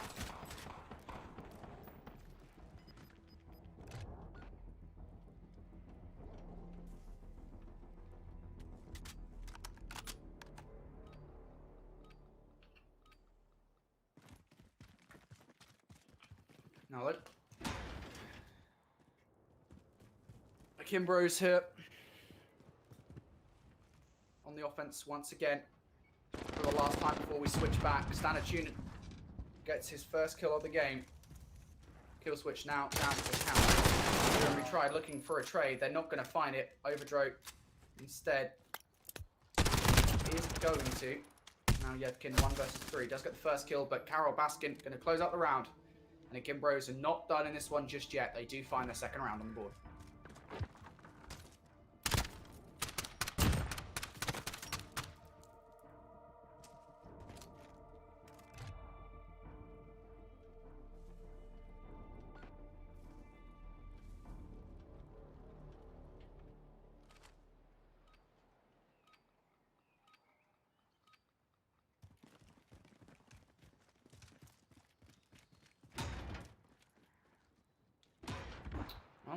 Towards A.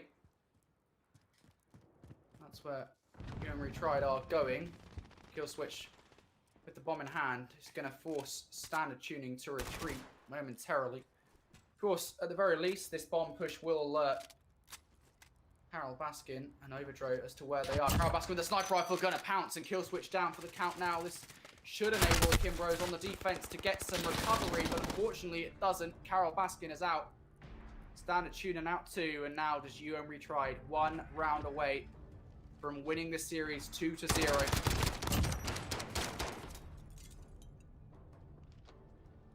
Yevkin going to close the round. And again, I asked for it from the Mad Dogs previously. A pitch-perfect search and destroy performance. Now we need to see it from the Akimbros. I say the Akimbros from Carol Baskin, who is 7 and 5 once again, the star player for this side. Sniper rifle goes off for both sides. Carol's Baskin shot doesn't connect. Kill switches does. With Carol Baskin, it was only a hit marker. They live to see the remainder of this round, potentially another if they win it.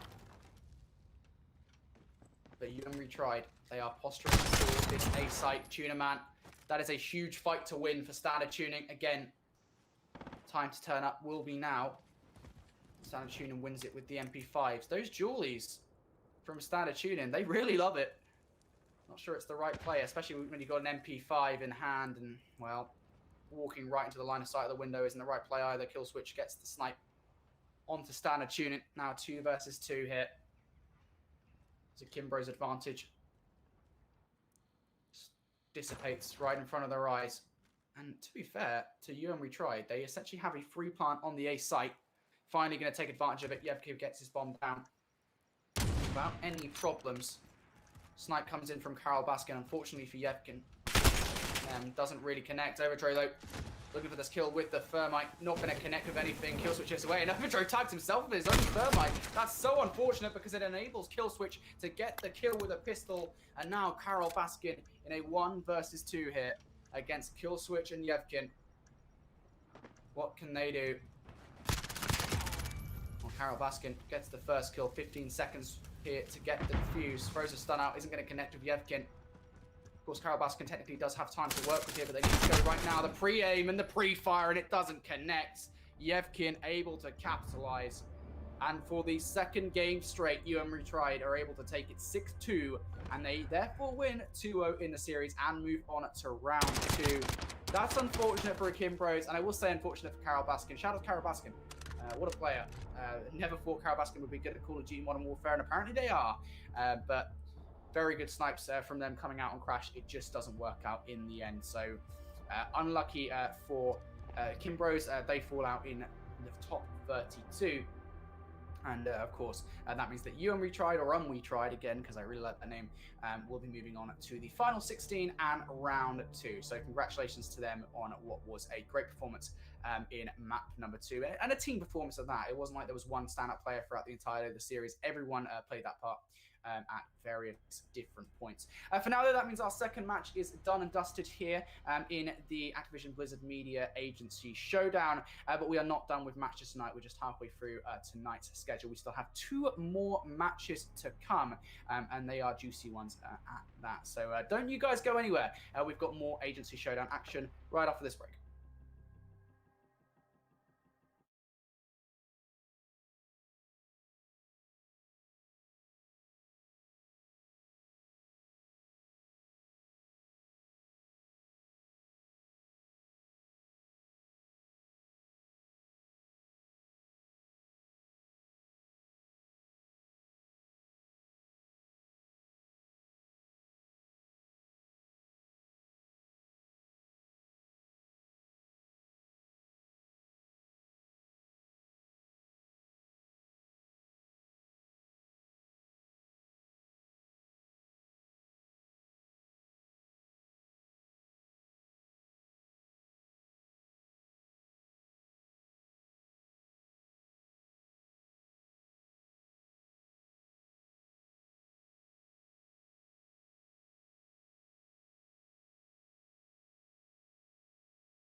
And we're back now with the Activision Blizzard Media Agency Showdown. Of course, we're 2 matches deep into our 4-match schedule for tonight's matches. Of course, if you're just joining us, you have missed some incredible games. Our first series of the night was an incredibly intense affair between Mad Dogs and the Off Patents. Of course, round 11 for every single map, but it was the Off Patents who came out on top in the end. As for our second match of the night, it is Akimbros versus We Tried, and We Tried actually came out on top in, I think, a much easier fashion. It was 2-0 at both games. 6-2, so they looked, I think, to have a little bit of an easier ride than the Off Patents did. I think it's fair to say. That being said, of course, that means we have 2 more matches tonight. Of course, it is the Agency Life, or hashtag Agency Life, I should say, versus Spark the City. Some fairly nice names there. And again, just as with all these matches, we're unsure what to expect as we get into the series. But just to run, I guess, the format down for those of you who are just joining us on tonight's stream. Again, the game mode we're playing is going to be Search and Destroy on Call of Duty Modern Warfare. All of these matches throughout tonight will be best of 3s, and in each match will be containing 3 Search and Destroy maps, all of them best of 11, so 1st to 6. And if you're unfamiliar with what Search and Destroy is, it is essentially an offense versus defense game mode. Every 3 rounds, a team switch between offense and defense. If you're on the offense, you're going to have a bomb in which you need to plant on one of 2 sites, A or B. If you're on the defense, you need to stop that bomb from being planted. And of course, whoever wins essentially the round, whoever stops the bomb plant or gets the bomb plant down wins the round. Of course, you can also win the round by getting the kills also. So that's Search and Destroy in a nutshell, and that is the game mode that we've been watching. And of course, as I said previously, Search and Destroy, my favorite game mode, I think, in Call of Duty in general. It is such an easy game mode to get into. It's classic Call of Duty at its best. That being said, as I've said for the past couple of matches, if you do want to get involved with all the discussion on this Agency Showdown, you can do on Twitter. You can do hashtag Agency Showdown. You should subscribe to the Activision Blizzard Media channel as well on YouTube, because then you'll get the alerts for when we'll be going live. And we will be going live every night now for the next 2 weeks. I think from now, for the 21st to the 24th, and then 27th to May the 1st. So those are the dates we'll be going live. And all of this nice, juicy Call of Duty action is what we're going to be bringing you. Now, as I said, the next match on stream is hashtag Agency Life going head-to-head with Spark the City. Again, we don't really know what to expect from these teams. What I will say so far in the tournament is from the 4 teams that we have seen, for the most part, I've been pleasantly surprised with the level of play that we've seen here tonight. I think we've seen a fair few players who seem to be quite up with the competitive Call of Duty meta, or at least maybe it does just translate rather well to casual. But we've seen MP5s, we've seen M4A1s, we've seen sniper rifle play, which is always nice. I said at the very start that sniper rifle play is something that I think can put teams ahead in this one, and it has done, I feel, at least in the second series of the night. Of course, we saw Carol Baskin making a cameo. Who would have thought that, right? And yeah, it's been a great night of Call of Duty gunplay. And of course, I think the other thing that's important to note is the strategy from these teams, I think, has been exemplar. And everyone who's played so far should be proud of themselves, whether they're still in the tournament or not. That being said, we've still got to eliminate some teams tonight. And as I said, the next teams up to play is Agency Life and Spark the City. Our first map in this match will be Gunrunner Search and Destroy. Now, as happens to be with some of the best maps in the game, this is again in the competitive Call of Duty rotation. It's in the map pool that the professional esports players play with, and there's a reason for that. Gunrunner, in my opinion, it's solely the best map in the game. It is so well balanced. It's so well designed. I think that the devs at IW should be incredibly proud of themselves with this map. It's so fun to play, and it's pretty much perfect. What I would say, generally speaking, in competitive terms, in this map, pretty much everyone goes to the B-bomb site. Pretty much everybody. Like, if you're on offense, you A, have an advantage because of the fact that the B-bomb site is so close to you, and B, you know, you should be able to get the bomb. You should be able to get the bomb down pretty much uncontested, right? So whether or not we see that in more casual gameplay is a different story. But as I said, this is kind of what I expect to see here from Gunrunner. And for those players who may be a little bit more perceptive of the competitive game, they will know that one of these bomb sites is more favored than the other. That being said, we're going to get right into the action. Gunrunner Search and Destroy is ready to get kicked off here. And again, for those of you just joining us, this is a best of 3 format. So this map, whoever wins, we will see another one straight afterwards, regardless of whether or not the series is a 2-0 or goes to the final map. Now, though, let's get right into Gunrunner Search and Destroy. Again, one of my favorite maps in Call of Duty Modern Warfare. It is just so fun to play. And again, I always take a look at the weapons that teams use. Seems that cows fly together. Has a scar in hand. Captain Pancakes. Oh, this is not nice. 725. This is, once upon a time, the most powerful weapon in the game. M4 in the back pocket too. Look on the other side of things. It's B_Brooklyn with the M4. Don Juan Trump. I hope that's not a reference to what I think it is. Big time crushes with the M4 as well. So it seems to be a few M4s in this lobby. For now though, Don Juan Trump gets that first kill. First blood goes the way of Spark the City here. And they're on the defense too. So this could be a big round for them to win. Don Juan Trump has the semi-auto shotgun in hand. House fight together, going to fall. And that is a brilliant round from Don Juan Trump there. Gets every single kill available to him. And Spark the City. Wow, what a great start. On the defense, no less, as well. We have to call that as it is.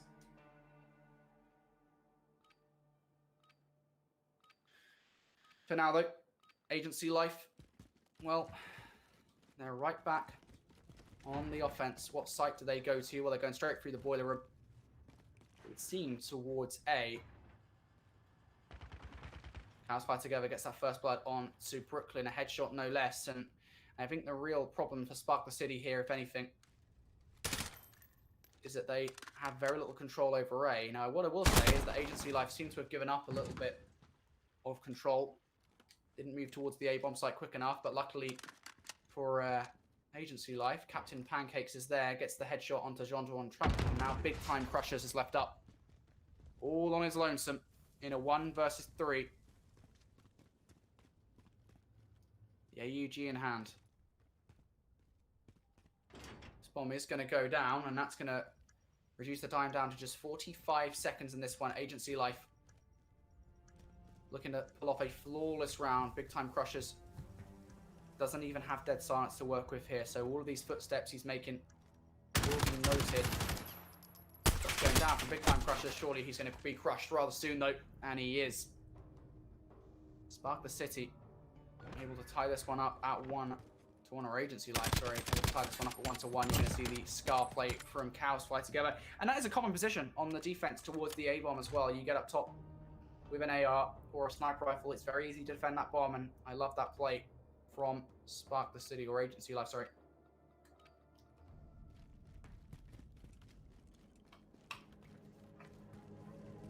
Now though, Agency Life in the last defensive round or offensive round before we see a switch. Spark the City, what are they going to do?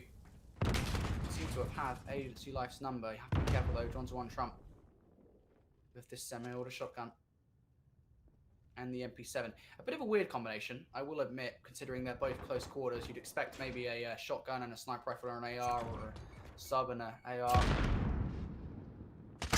Regardless though, it's working for Don Juan Trump. He gets a beautiful Semtex skill onto Perceptive Sky. Cows fly together though. Going to take him out of the equation. Big time Crush is going to fall to Cows fly together too, and now it's down to Brooklyn in a 1 versus 2. Gets the first kill.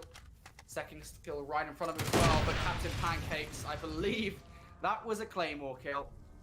And a perfectly placed one at that. Actually, yeah, there it is. A Claymore kill. Around the corner. Captain Pancakes finishes him off.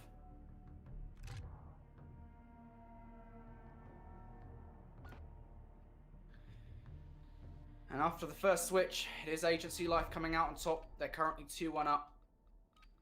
Let's see now, as Spark the City are on offense, what they can do. Bomb in hand for Brooklyn. Control of the boiler room, a rather important map point for Spark the City. They have to be careful, though. One player is on the flank. It is Captain Pancakes, who has made his way around in behind this offensive line. Hasn't really found anything yet, which is kind of unfortunate in a way, considering how good of a play this actually is. He will do very soon, though. Of course, this 725 will be deadly inside that boiler room. I'm going to miss it entirely, though. I think going towards A under the assumption that that's the target. Not entirely sure why, considering it is instead being covered by cows fly together. Regardless, though, flank doesn't amount to anything for Agency Life. Spark the City able to get down this bomb on B, pretty much uncontested. John Juan Trump now out of round though. Perceptive Sky going to draw first blood here. There's B Brooklyn. Big time crushers. 2 versus 3.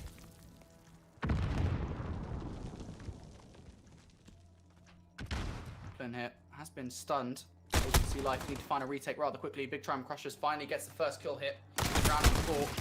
Perceptive Sky though with a great trade, and now B Brooklyn. I think the problem for them is that they have to defend this bomb for about 20 seconds more. It's surely not going to happen. B Brooklyn rushes down and Captain Pancake punishes, and that is a great retake from Agency Life coming in from behind through the crates. Spark the City. Well, again, I've got to say it. They were very fortunate to not even get flanked by Captain Pancakes properly right at the start of that round.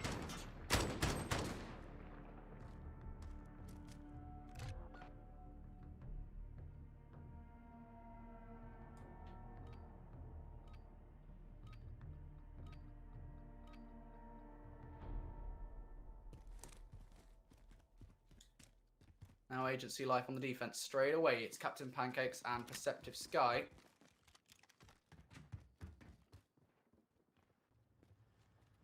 On the defense. Yep.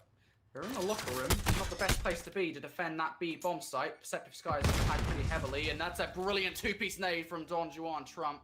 Perceptive Sky and Captain Pancakes out of the round. Now cows fly together here in a 1 versus 3 for the retake for a 4-1 advantage in this round. Doesn't even have really much time to work with here, but the kill right in front of him. Going to miss some shots towards the end of that engagement, and Brooklyn punishes rather swiftly. With the kilo.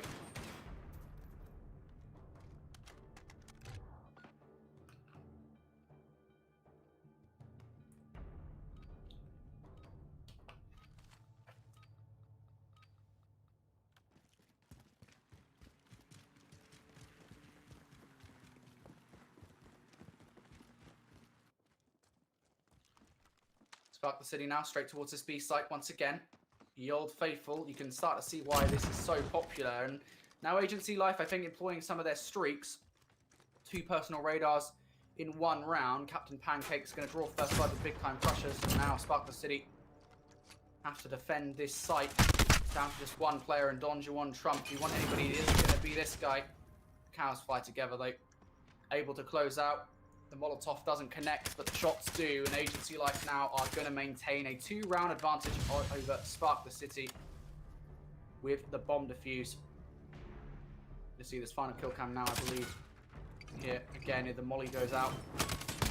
Don Juan Trump turns around for the kill, but Scar shots from Cows fly together just a little bit better.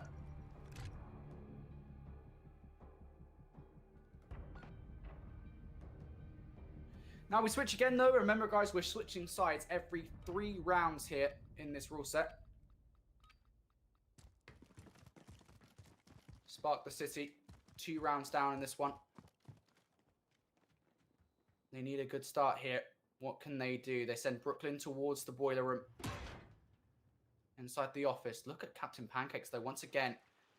Now, last time this guy went on a flank, didn't really amount to anything. No kills made by Captain Pancakes. This time, things might just be different. Coming in behind, the 725 only needs 1 of those pellets to connect, and it does. Brooklyn now in a 1 versus 2. And technically, whether Brooklyn realizes it or not, is actually in a power position here. And there he is. He's going to capitalize on it. Gets that first blood. Walks away unscathed too. Closes the door. A little bit of door play coming in here from Brooklyn. I like it. I like it a lot. Perceptive Sky trying to be omnipresent in for all these kills. Brooklyn right in front of him. Perceptive pushes for it. Brooklyn just wasn't ready for that engagement. Agency Life now Just one round away here from taking this 6-2. Starting this series 1-0 up over their opponents.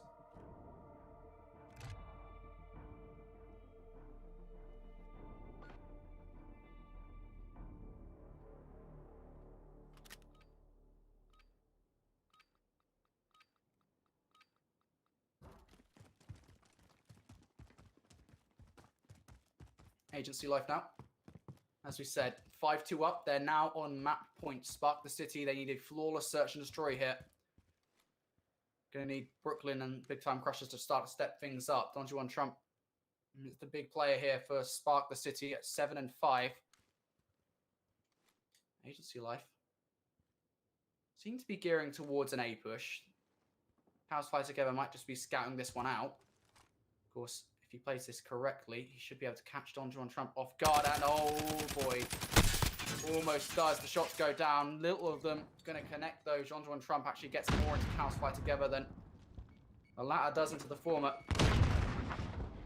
Captain Pancakes takes down Brooklyn. So now a 2 versus 3 here. Don Juan Trump and Big Time Crushers still have to position for what could be a potential A push. Little do they know though, bomb is going down on B. And you've got to question realistically, how quickly is this reaction coming in from Big Time Crushers? The reaction is actually rather swift. Cows Fly Together are almost able to take him out of the equation. Elsewhere, Don Juan Trump takes out Perceptive Sky. Elsewhere, Don Juan Trump takes out Captain Pancakes too, and it's a 1 versus 1.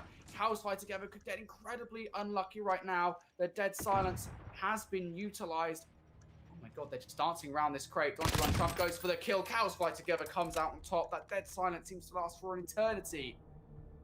So that player manages to walk away with a map 1 victory. You're seeing your final kill cam here. Cows Fly Together takes the final kill. That was so tense there. But it will be the Agency Life kicking things off with a map 1 victory. And I gotta say, I think shout out to all the players there. I mean, yeah, all right. You know, statistically speaking, Cows Fly Together, best performer on the roster at 9-5.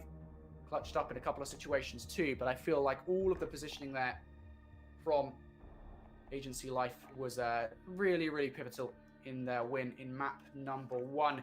I guess pointers for them, if anything. There was a couple of times there where there were situations where that could have been a lot worse, I feel, for Spark the City. And as for Spark the City, big shout out to Don Juan Trump. This guy, he seems to know what he's doing.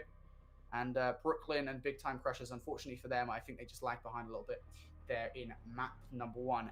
That being said, though, map number 2 is up next. It's going to be Ramatsa Search and Destroy again.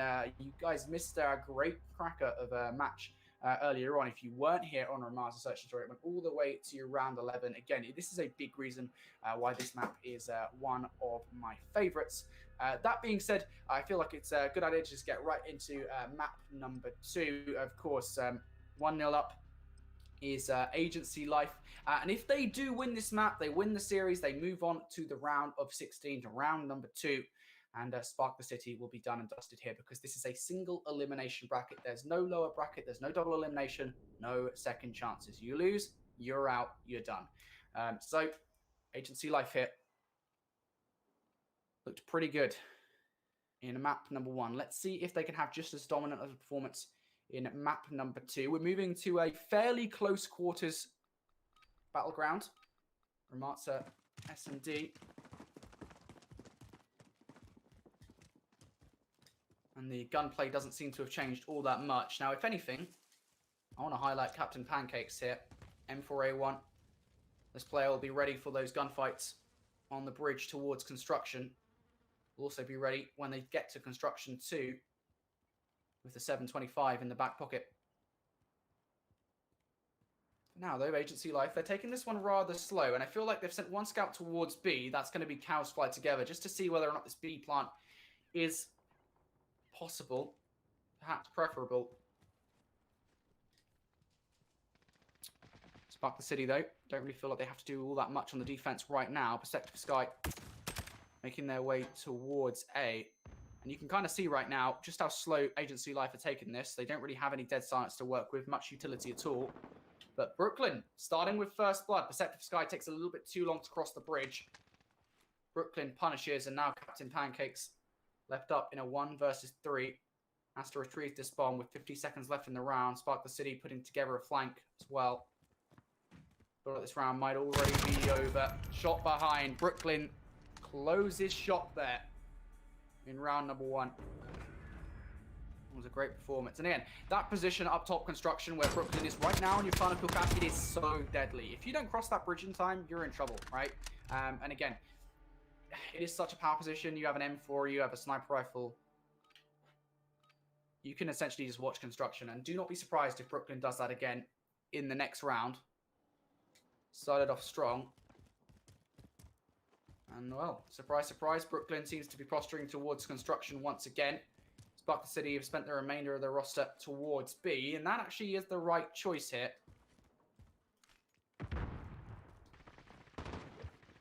Captain Pancakes now down for the count. Deceptive Sky. Oh my god. About to see a throwing knife here. Spark the City.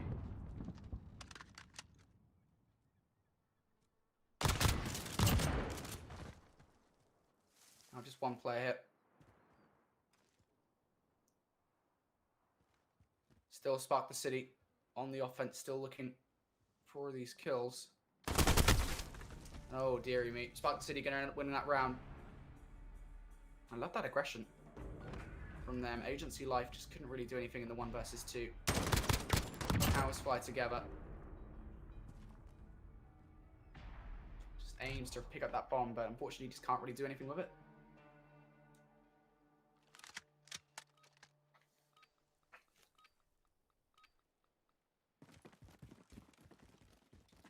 Spark the City starting this one very strongly. 3-0 performances coming out of Brooklyn and Don Juan Trump. 2 rounds deep. Brooklyn now using this heartbeat sensor to perfection. Shots going down, but unfortunately not going to be able to finish the kills. Cows fly together. Saved. Captain Pancakes cross towards the bridge. Now, if I'm Agency Life, I move towards the safe site very quickly. And I think this is the thing. This is one of those struggles that you really do have when you cross the bridge towards the A site. Bomb in hand, you just have to get it down straight up. And that's going to be a gas grenade actually coming out from Spark the City, I believe, to prevent any crossing. Now, they could really catch Agency Life off guard. Unfortunately for them, Deceptive Sky, Cows Fly Together were ready for such a push. And now it's just down to Big Time Crushers looking for a big-time clutch. 1 versus 3 hit. Nade and 2 stim shots ready to go. First nade does connect, but no kill to be found. Big-time Crushers, you feel, might just walk into a player right now, and unfortunately for them, Captain Pancakes is more ready than they were. An Agency Life here, going to take their first round on the board before we switch sides. And again, it came down to that push towards bridge. They were just more ready for it. Spark the City show their first signs of weakness in this search and destroy.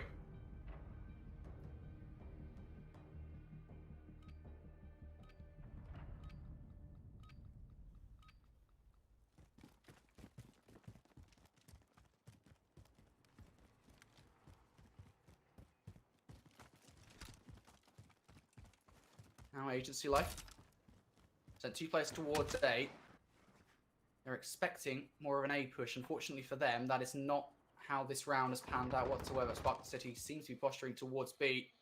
And now that they're taking Cows Fly Together out of the equation, they essentially have a 3 plant. Again, I'd say teams would want to improve so far in this tournament is just jumping onto these chances. You can see the hesitation on Spark the City. They just want to make sure that there are no more players over towards B. Rather problematically for Agency Life now, they're just on. Nobody was there. They have to make the cross through the mid-map, and now they have to make the retake too. With 35 seconds, Captain Pancakes, Deceptive Sky, what can they do? Deceptive Sky makes the first move forward. Gets that first blood onto B. Brooklyn. John Juan Trump wins the fight against Captain Pancakes. Deceptive Sky, while looking for this first kill, is finding a hard time finishing it. John Juan Trump just going to hide behind the bomb. Spark the City end up winning the round. Again, brilliant offense from them. They get the first kill. They jump on the bomb, albeit they're a little bit hesitant to do so. They jump on the bomb And Agency Life again, just because of the fact they committed so hard to that A defense, had to cross the map. Retakes are very hard to do on B as well.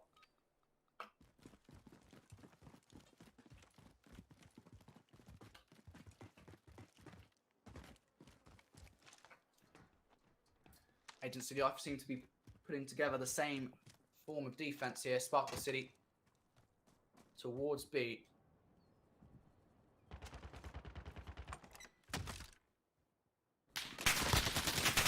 For a nade forward, Trump coming into the flank. Powers fight together, seems doomed, and they are. And wow, would you look at this? I'm getting a sense of deja vu here.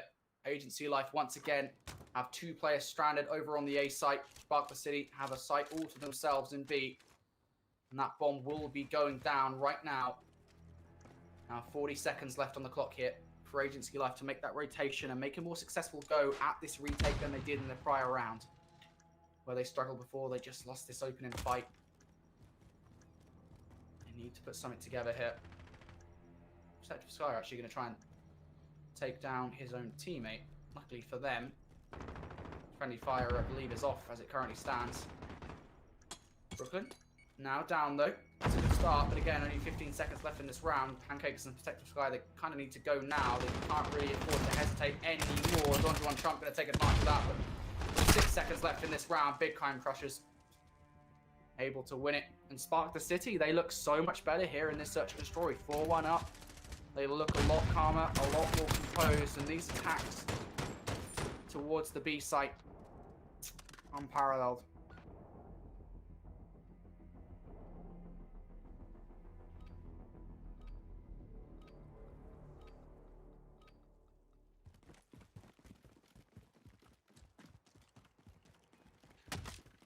Now, the last offensive round for Spark the City, they've gone beat every single time.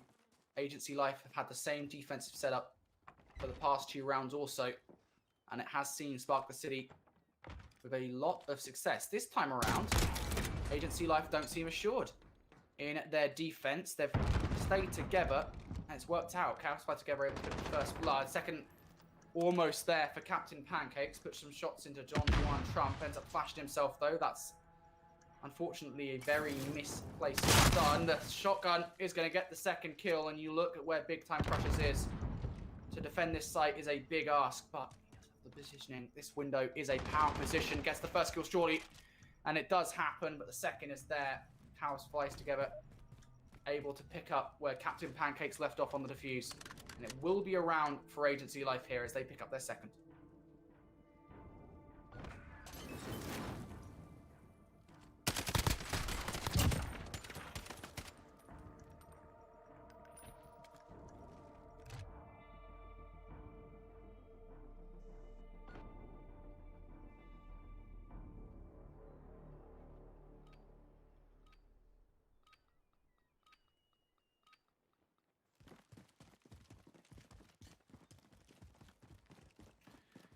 Now though, Agency Life here. 3 versus 3, Spark the City.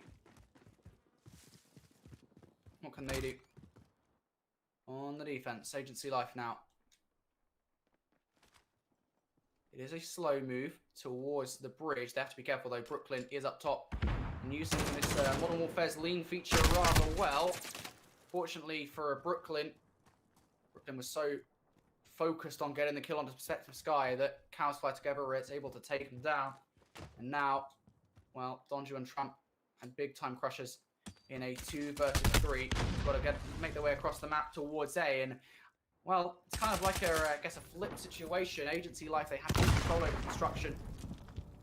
Spark the City were the ones that had to traverse the map to retake in a 2 versus 3, and it just isn't going to happen. Cows Fly Together with a perfect round. Actually lucky there towards the end, and nade was coming flying at him. If the round would have ended, he would have certainly died from the nade.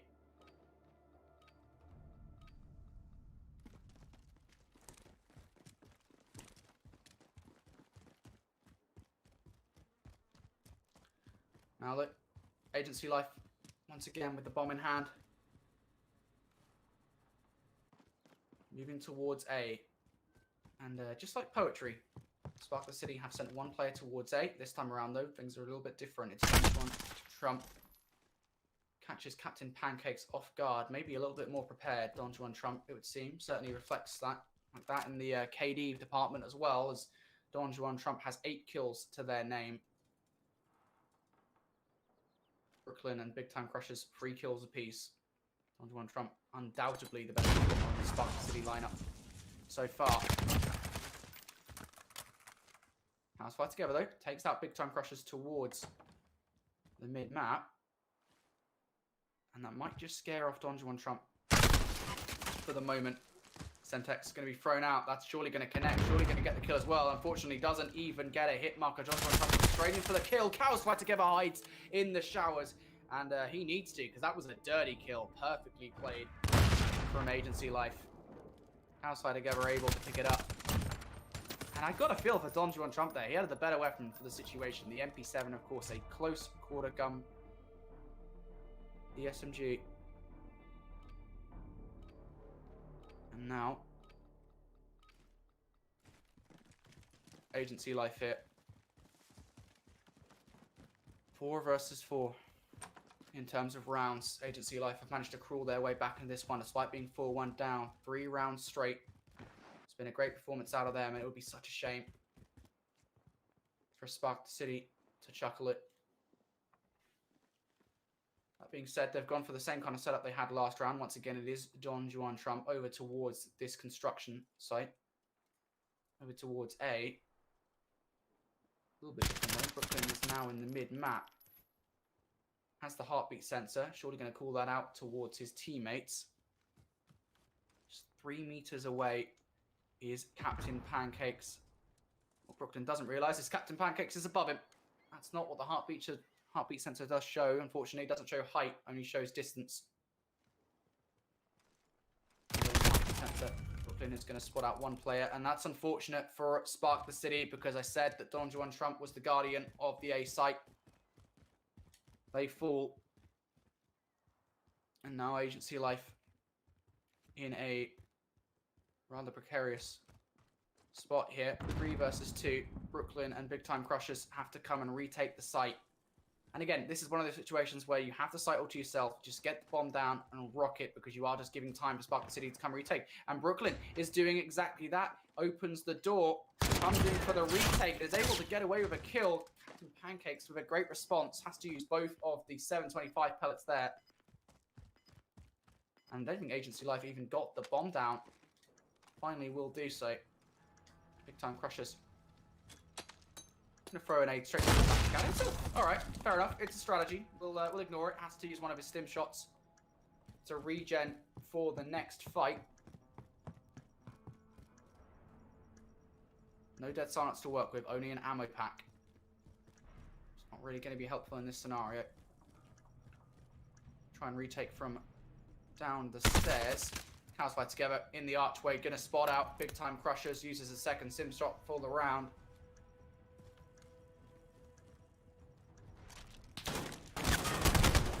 There it is. Big Time Crushers unable to pull it off. And another round for Agency Life. A 4th straight now in this one. Pancake's going to close things out here with that kill. Cows fly together. Unfortunate.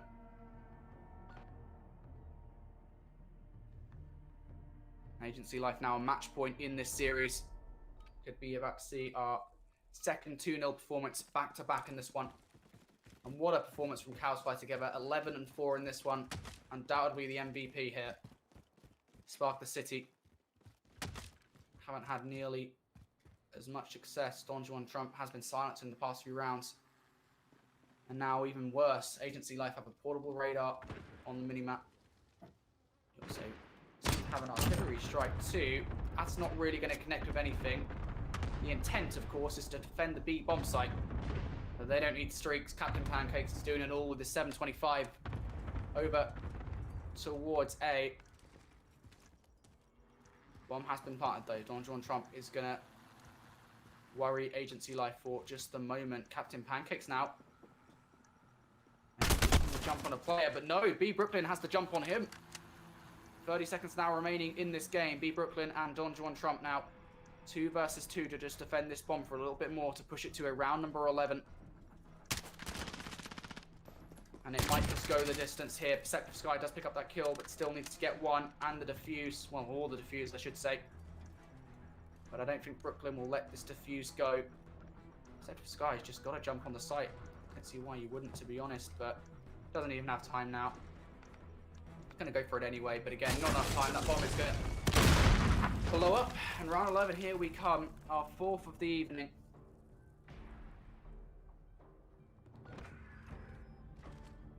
Spark the City ended up winning the round. And to be honest there, Don Juan Trump able to slip the net, makes his way towards no response from Agency Life.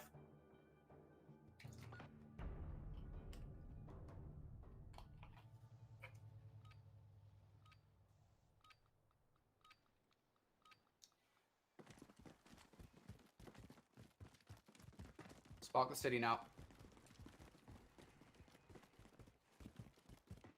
Bomb in hand. A seems to be the target, and I feel like Agency Life have put all their eggs in one basket here. All 3 players go towards A, or B, sorry. Perceptive Sky. Now for the retake. Now I suppose the one good thing Perspective Sky has here is that there is absolutely potential for them to go for this kill. Stun and a nade thrown towards Perceptive Sky. Surely just run away for your life, and that's exactly what's going to happen here. Bomb now going down. Spark the City. Will they get it down uncontested? No is the answer. Cows Fight Together stops it just before the plant comes in, but the progression is still there. Captain Pancakes gets another, and now it's just down to big time crushes. And a 1 versus 3. Brilliantly placed utility and Agency Life close out the game 6-5. What an incredible performance from both of these lineups. Map number 1 wasn't that close, but map number 2, Spark the City, certainly gave it their all. And unfortunately for them, a brilliantly played round 11 retake from Agency Clan before the bomb even goes down, no less, is how they are going to fall. So congrats to Agency Life. They are through to round number 2 in our bracket here of the tournament. Spark the City, unfortunately for them, just not enough there in our third match of the night. However, guys, that's going to be it for our 3rd match of the night. Join us after this quick break. We have our 4th and final match of day 1 of this Agency Showdown right after this break.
Right, everybody, welcome back to the Activision Blizzard Media Agency Showdown. Of course, for our final match of the evening, we have the T-Bell Bros taking on the Inner Circle. Again, some great names and some imaginative names there. So far tonight, if you're just joining us, we already have 3 teams who have entered into the round of 16, into round 2 of our single elimination bracket. The teams so far are the Off Patterns, who beat Mad Dogs 2-1. We tried, who beat the Akim Bros 2-0, and of course Agency Clan or Agency Life, sorry, who just took out Spark the City 2-0. And that was a very close affair. I think all of these matches so far have been very, very intense, and I'm enjoying it so far. But as I said, we've got one more match to come tonight, guys. It is of course the T-Bell Bros taking on the Inner Circle. We've got one more spot to offer up in round 2. Now again, if you guys are just joining us, you can join in with the conversation about this live. I believe the hashtag for this one is going to be Agency Showdown on Twitter, so you can use that hashtag and you can talk about all of this tournament action. It's like I said, it's been pretty good so far, and I imagine the conversation will be rather intense. That being said, of course, if you're just joining us, Call of Duty Modern Warfare Search and Destroy tournament, best of 3 matches, and so far again only one of them has gone to match number 3 of that best of 3. The other 2 have been fairly close, but still 2-0 victories for the winners. That being said, I believe our 4th and final match tonight is about to get underway. Gunrunner Search and Destroy is going to be the first map in the series. If you have tuned in, you'll know that I love this map. It's a very fun, very intense match. And again, watch out for that B bomb site approach. It is going to be the map in the site in which I think is preferred. I think it's fair to say. So again, and I'll try my best to walk everyone through at home sort of what the weapons that people are using are, and sort of the general tactics and strategy for each of these maps. Again, you know, when it comes to Gunrunner, things are pretty simple actually. You normally on Search and Destroy, you have 2 sites. You have the A site and the B site. For this map in particular, it is actually a map where we're going to see more of a B push than anything. That is at the very least how the competitive meta works for this map. Whether or not the more casual games here will apply that, who knows? That being said, we do have Gunrunner Search and Destroy ready to go. So we're now going to be into the match, and let's see what the team on the offense can do right off the start here. Okay, so T-Bell Bros right now on the offense straight away towards this A site. PC Principal gets this bomb down. There is one player from the Inner Circle, very, very close. That's going to be Scrab.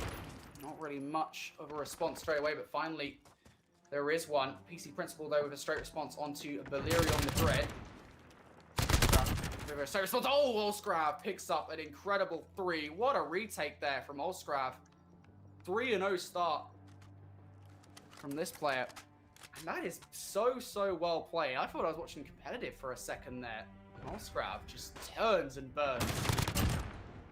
On to the second player. Sendo has literally no chance when Olscrav is shooting like that.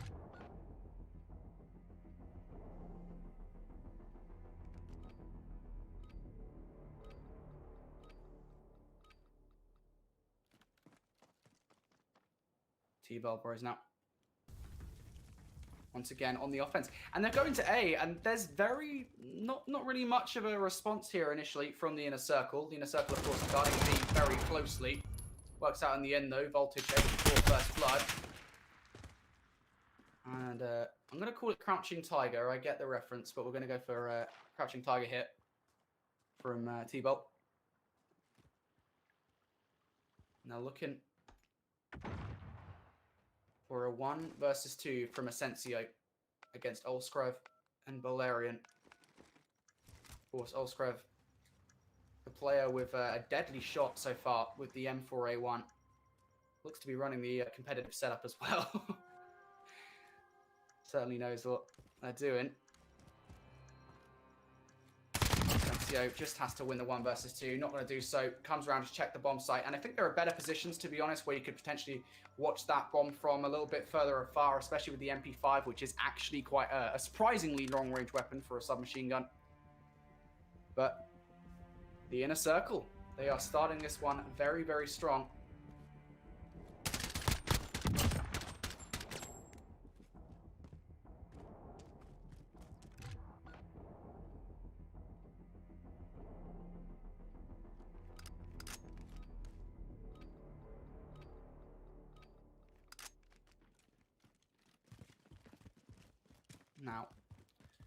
Last chance here for the inner circle on the defense.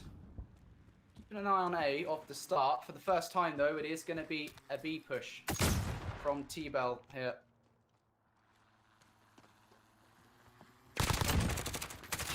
Wolf gets the first kill, looks for the second. Unfortunately, can't find it. Voltage is going to trade, but it's traded right back here from Crouching Tiger. Oscrev trades it, and that's a very quick round there. See T-Bell moving through the A site.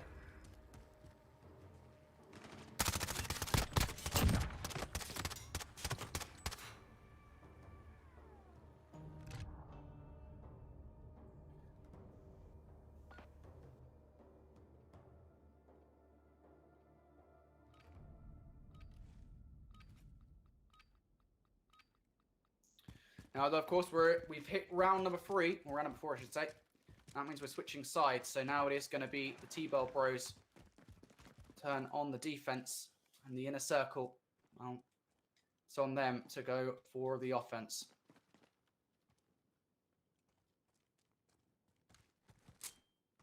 Towards B. Inner circle go. Stun thrown out from Voltage. Not going to connect with anything. The only player that's really anywhere in the vicinity is going to be Asensio. M4 in hand, looking for this first blood. Unfortunately, classic Call of Duty timing, that's what we call that. Turns the corner, but the player that would be a target has already got away. It's a great streak as well from Olskrev, who has started this game so strong. 6th and 7th kill come off the back of that too, and now PC Principal with the ground hand has to pull off a 1 versus 3. Does have a heartbeat sensor to gain some information, but unfortunately, information just isn't going to win you that gunfight, pal. Voltage closing out the round. Started it with the bomb plant too. And this inner circle squad, they're looking scary. T-Bell Bros have only won 1 of the 4 rounds so far.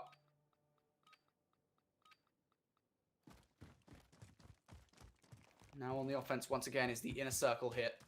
Oscrev with bomb in hand. Straight towards B. And this is a very aggressive defense from the T-Bell Bros. You can see Crouching Tiger and Asensio move right up the map. Asensio down for the count. Crouching Tiger with a great response. Maybe even a second too. Put some shots into Oldscrab, but there's got to be a window open somewhere because those shots went wayward all over the place. PC Principal now. 1 versus 2. Does get 1 kill onto Balerian. Oldscrab though, of course, the biggest threat on this inner circle lineup. And Oldscrab is just going to pre-aim for the kill. Doesn't actually get it. That's such good shots there from PC Principal. And I feel a little bit, to be honest, that Olskrev, from what we've seen from this player so far, I expected a little bit better on those shots, but PC Principal comes in, burns with the turn. And the inner circle, well, they may have to started this one stronger. There has been a response now from the T-Bell Bros. Still though for the last round now. At least before we switch, it is going to be, once again, the inner circle on the offense.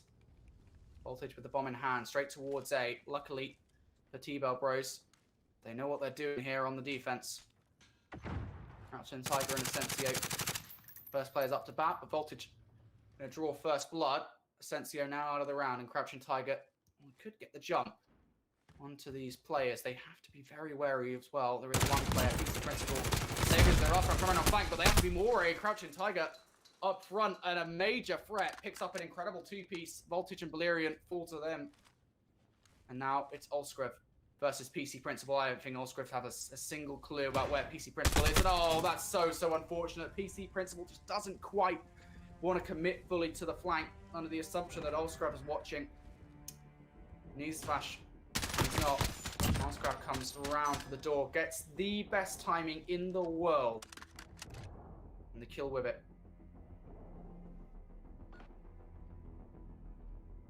Now, Spark the City 4-2 up. Or sorry, Circle 4-2 up here in this match.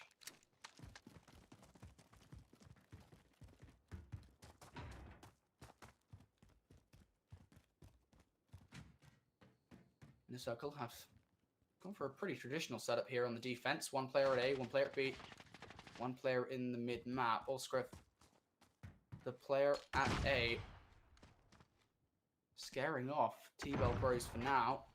At the very least, you can kind of see T-Bell Bros repositioning for the kill. Asensio smells blood in the water. Can't quite find the target just yet. Elsewhere, PC Principal looking to draw first blood, unable to do that. This has been a pretty inactive round, I think, for both sides. Neither side really willing to dip their toes out too far in fear of losing them. But whether or not they realize it yet, T-Bell Bros do have some medium control over this B site. PC Principal makes some progression in terms of planting it. Asensio going to trade out an earlier kill made. But not content with the B site. PC Principal looks to rotate towards A. This is the perfect call to make for the inner city.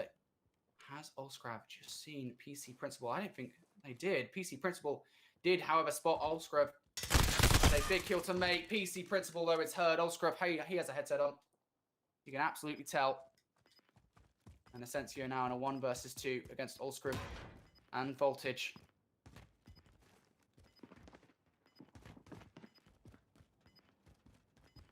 Asensio only has 15 seconds to work with here. Has to retrieve that bomb. Olskrav, of course, is going to know that the bomb is down on Principal's body.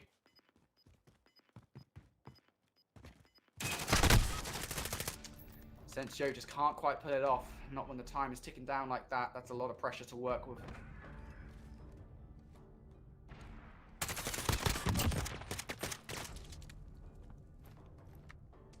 Unfortunately,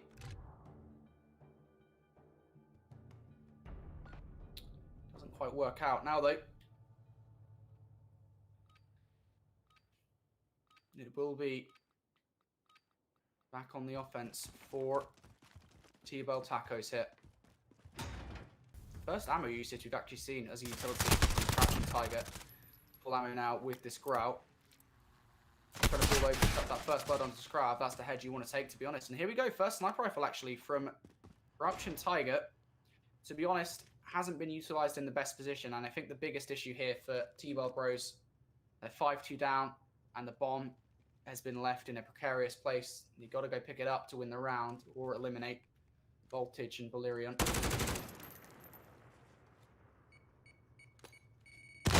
Thrown out by Voltage, it connects and takes down Crouching Tiger, and now it's just Asensio 1 versus 2. That's not going to happen. And that's a great map win there from Spark the City.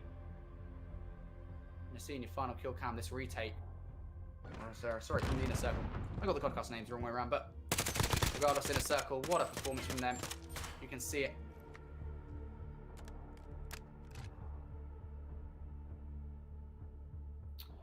Performance there from Olskrav. Again, 12-3. Voltage actually was turning up as well at various different points in the game. Managed to end up 9-4.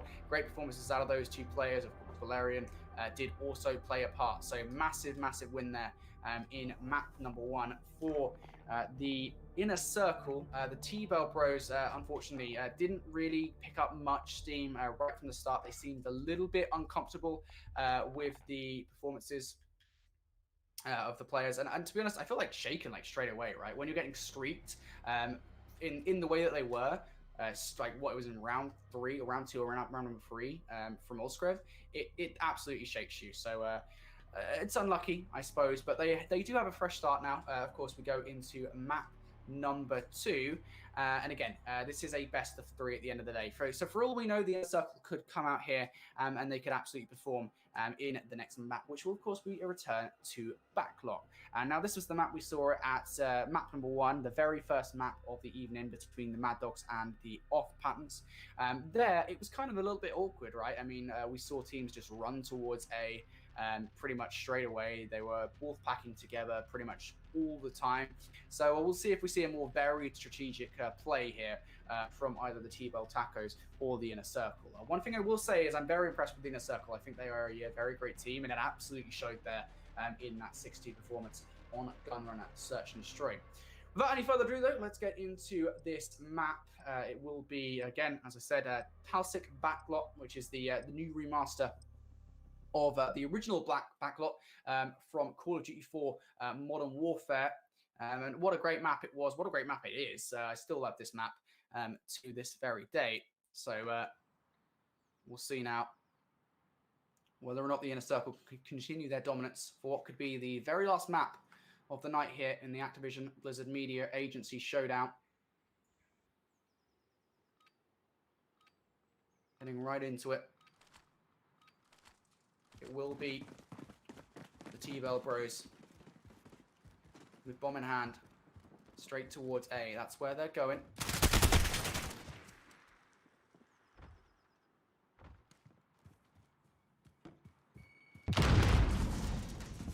First blood has been already won by Prinapal, and that's onto Olscrav as well. Now, you kind of need to take out Olscrav, I feel. That's really a win condition for the T-Bell Bros here. The Inner Circle, though, they're looking to trade it out. Voltage smacks open the door wide open. Prinapal takes down Valyrian. I love the aggression from this player. Voltage now is in a 1 versus 3 for a retake. Has a sniper rifle to work with. And to be fair, this is actually so good. You could probably catch a couple of players out in construction. He might peek. Maybe get a little bit aggressive. Does actually get a hit marker for the first kill. Still though, ground hand.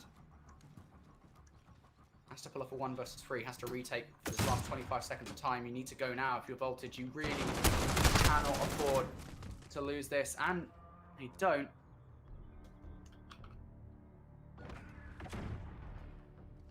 Crouching Tiger able to close up the round. Voltage goes for a little 360 there. I like it. I like the style. Fortunately, style doesn't win you points here. Search and destroy. And this is the start you wanted if you're the T-Bell Bros. They look a lot more comfortable now. Prinapal, a big proprietor of that first round advantage. Let's see how the Inner Circle respond. Once again, T-Bell Bros, they seem to be posturing this bomb towards A. Prinapal does have to be rather careful, though. Takes some shots from Voltage. Does get away with his life for now. The Inner Circle.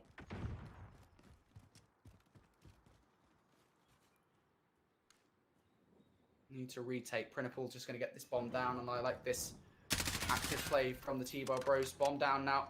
That's going to put a timer on the round for the Inner Circle. They need to retake this bomb site within 35 seconds. Of course, with 3 players up on the T-Bell Bros, that is going to be a hell of a task. But Voltage makes it a little bit more possible. Prinapal now down for the count. Crouching Tiger and Asensio left up here. Voltage takes down another. Asensio left up 1 versus 3, and Voltage closes out the round with the ace. I believe that was an RPG there from the Inner Circle. Voltage jumps on the defuse. I didn't know there if it was actually intentional or not. That moment of time wasting. Because of course, the longer you leave it, the more your dead silence ability recharges. Here you're going to see this 1 versus 3 again. Voltage comes in, picks up the kill. Almost the RPG coming flying through. Feel like I'm watching a Tom Cruise movie. Fortunately, though, for the Inner Circle, they're able to perform the retake rather well. They've tied this one up at 1-1 now. I kind of felt a little bit like T-Bell Bros, maybe the momentum is what they needed here early on. They seem to have found it in round number 1. Round number 2, though, doesn't seem as successful. What I will say, though, Inner Circle, Voltage, portable radar right off the start isn't going to earn him really any information at all. And luckily for him, Prinapal takes him out. So now a 2 versus 3 hit. Olscrav and Valyrian. Now, they believe this is an A push, but that's not the case at all. While Crouching Tiger and Asensio may have full control over this A site, and that is, of course, going to mean that Valyrian thinks that's where it is. The bomb is actually being planted by Prinapal elsewhere. Valyrian now with this RPG, I think, just going to try and get a stylish kill to close the round. Stim shot to earn some HP back for this re-challenge. But Valyrian, again, with this RPG, I don't think he's really going to do much, to be honest with you. I feel like maybe we're going to see an RPG kill here, which, to be fair, we never see those in competitive because RPGs are banned. So it would be quite nice to see. Valyrian, I feel so bad for Valyrian right now. Just going to jump on the B-bomb site, believing that that is where the bomb has been planted. It hasn't at all. T-Bell Bros get it down over on A. Bomb goes off. without a hitch, and T-Bar Bros are going to end their final offensive round here with a win. And I love the heads-up play call as well. Printable knows that the remaining inner circle players are preoccupied over towards the other bomb site. So off they run towards A to get it down uncontested and to get the defuse uncontested as well. T-Bar Bros are looking a lot better here in this game.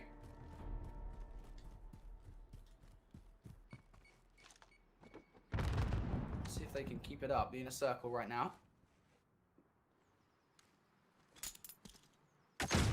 Moving towards A. They already have some presence inside the construction site. Voltage, however, has to bring this bomb and get it planted. Maybe he just left this a little bit too late because Crouching Tiger comes running through. Voltage is down. And oh my god, a sniper kill as well for Balerian. Or onto Balerian, sorry. And Allscriv now, who hasn't had that great of a game here so far, now needs to perform. Printable, of course, will have pulled out Scraps positioning. He even finishes the kill as well. I believe that was a printable kill. With the growl from the mid-map. Actually, no. Crouching Tiger's going to come up with the M4 variant. Body rather humorously flying down the stairs as well.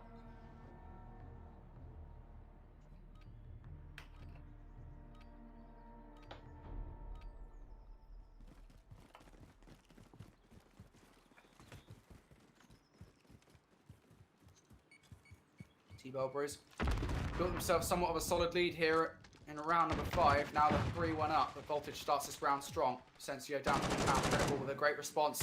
Crouching with another, and now it's down to Allscriv versus Printable. Printable in the mid-map, and again, that upper layer of construction is so exposed, and Scrap for the second round straight seems to get that. Printable takes him down from the mid-map and earns a 4-1 round advantage here for the T-Bell Bros. They're looking a lot better here.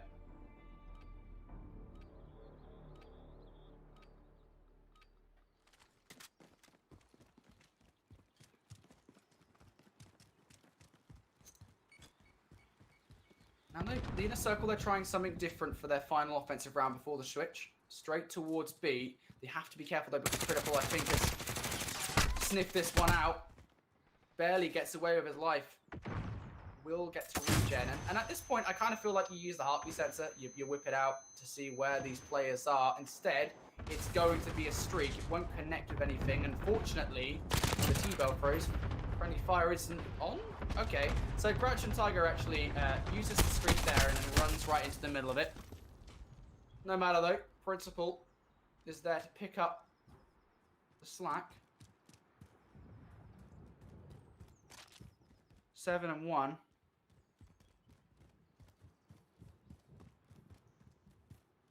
Four and 1 overall. It is down to Balerian here for this 1 versus 2. If not, T-Bell Bros will be on that point. And unfortunately, Principal going to clean this round with an ace. What a performance out of that guy. See it here. I kind of feel bad for Balerian there.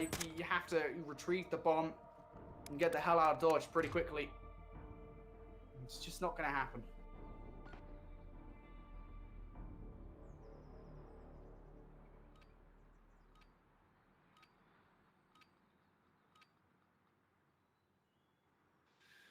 Now though, map number point here for T-Bell Bros. They're 5-1 up in the search and destroy. Just one more round will secure them a map number 3 in a circle. They're looking to defend this A bomb site. It is, of course, the target attack for the T-Bell Bros. And to be fair, Voltage is going to strike first in this round. Critical now down for the count. Bomb down as well. Asensio, Crouching Tiger, what can they do here? They have to retrieve that bomb and get it down or eliminate the opposition. And they're going to be well aware that one player is right above them, or at the very least on the stairs. You most certainly would have heard it with that nade being thrown from Allscriv. Not even sure how they approach this. They have to retake the site. Inner Circle doing such a great job of just applying the pressure perfectly.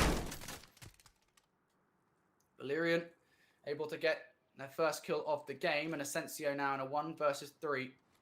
no utility to work with whatsoever. The only thing they have is dead silence. And actually, to be fair, Sensio doesn't really need it. It's going to need it for the second, though, and Voltage able to trade that out, even with Ulskriv being down for the count.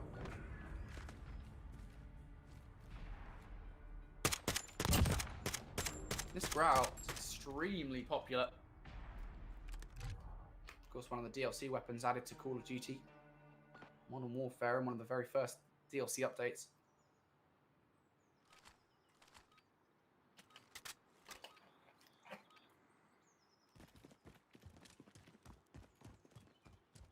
Now the T-Bar Bros, same situation. Nothing's really changed all that much. They may have lost one round, but again, they're still on map point.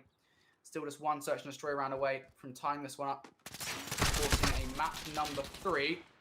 An immediate trade's coming in here. Voltage takes down Asensio. Prinapple takes down Voltage. So we're at a 2 versus 2. Prinapple and Crouching Tiger aiming for a B hit here. Inner Circle, they still don't seem to have responded, but I don't think they need to all that much. It's going to be a streak coming in from the Inner Circle. I'm entirely unsure of how they've earned that. Streak comes down, though. Oscrav actually picks up first blood onto Prinapple. Crouching Tiger now left up to defend this site. First 2 shots go down. Nothing to come of it, and I beg, Balerian, please, RPG, Crouching Tiger. That would be beautiful. Unfortunately, that doesn't seem to be the strategy. And I'm kind of confused right now as to why Inner Circle haven't gone for this defuse. I know, obviously, they're still concerned about Crouching Tiger's positioning. And especially with that 725 kill, Oscrav just got to jump on this bomb. Surely the defuse will be theirs, and I don't think Crouching Tiger's going to check this. That's the heads-up play to make. Oscrav just jumps on the bomb. Another round goes the way of the Inner Circle.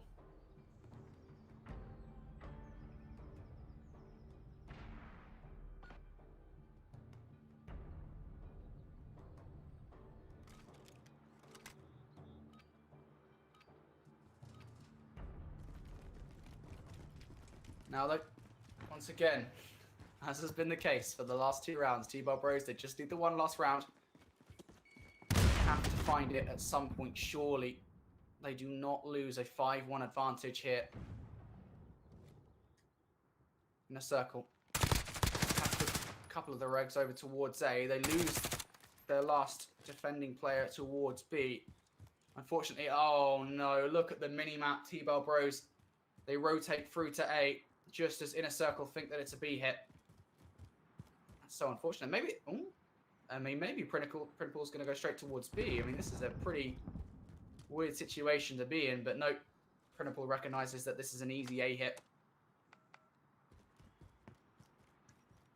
Inner Circle need to respond very quickly. You need some serious clutch play, and Oscrav gets absolutely burned. Prinapple going to win that fight, and it's down to Balerian in a 1 versus 3. I'm not sure this is going to happen. RPG. Nope, they're not going to clump up like that. And T-Bell Bros, 3rd time lucky, are able to close this one out 6-3. A very, very close series so far. I mean, the first match wasn't that close. 6-2 performance, to be honest with you. It seemed like the Inner Circle was so far ahead, the T-Bell Bros, but I mean, the T-Bell Bros just came out, stomped them in map number 2, a 5-1 advantage that the Inner Circle, just quite frankly, they didn't really see in that game. One thing I would say as well is one big advantage that the Inner Circle had in map number 1 was just simply the fact that Ulskriv was going off. I mean, this game, unfortunately, not anywhere near as present, and you could absolutely tell that. So we are going to go to a map number 3 for our final map of this evening. It will be Search and Destroy on Hackney Yard. And that will decide essentially who will be going through to round number 2 between these 2 teams. We can get the game underway whenever, essentially. But again, I would just say that this has been such a crazy final match of the evening, and of course, with the Inner Circle coming out and striking first in such an indomitable fashion. And a T-Bell Bros, for them, for me, I feel kind of like they just came out and answered so perfectly in map number 2. So I'm very, very surprised by just how close the series has been, especially after what was an indomitable map 1 victory for the inner circle. That being said, we are going to our third and final map now. It is going to be Hackney Yard, Search and Destroy. So without any further ado, let's get into the map. And I'm going to be jumping on board straight away with PC Printable here. This guy had a great map 1 performance, showed the exact same skills in map number 2. Now on Hackney Yard, and he continue this streak of great performances. Well, T-Bell Bros do have to be careful, the inner circle. Still have some form of presence, so much so that Voltage is able to take out Crouching Tiger. Oscroft has to be careful up top. 2 players right in front of him. Isn't even be able to get the first. T-Bell Bros tag team, double team, and inner circle aren't really able to deal with it. That being said, there is some dealing going on. Voltage takes down Asensio. Printable takes down Valerian, and now it's just a 1 versus 1. Printable versus Voltage.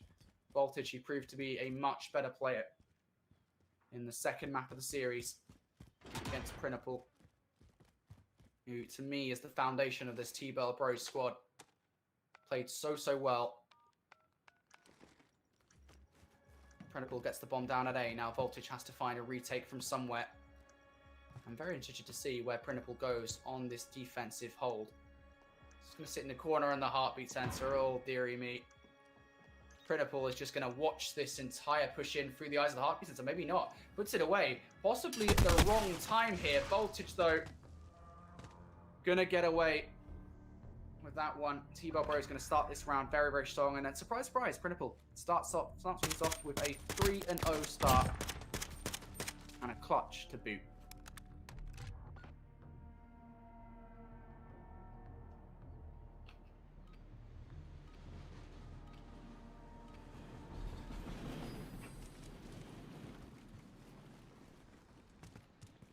Now though, T-Bell Bros straight towards B, inner circle here, looking for some form of response. They do not want to let this one get away from them, just as it did in map number 2. And to be fair, T-Bell Bros, they seem to have done a great job of just scaring away the inner circle from this defense on the B-bomb site. Oscraft, though, has some form of control over the site. Valerian comes over and helps out rather well. Printable now down for the count.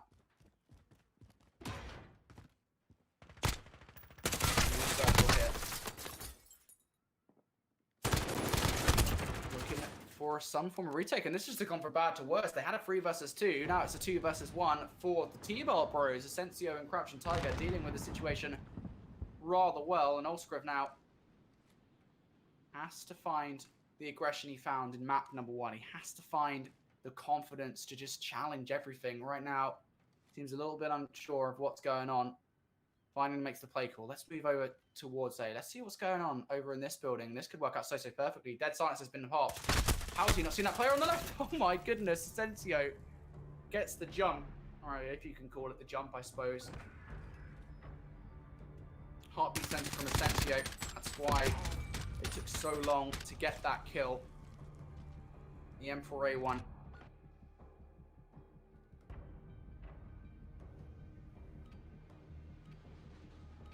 That was a round for me that the inner circle should win 9 out of 10 times, but they lose the advantage. A great clutch from Crouching Tiger and Asensio. Great heads-up play to move towards A as well, off the back of having the numbers in their favour. And towards A they go again here, the T-Bell Bros. Technically do not have an open site, but it's going to be a little bit more open now that Voltage is out of the rounds. Olsgrove picks up his first kill here. Up top in that, what we call the L position, because it's shaped like an L. Surely going to get the jump on player. Yes, there it is. Printable down for the count, and now just down to Crouching Tiger here in a 1 versus 2. Olsgrove and Valerian.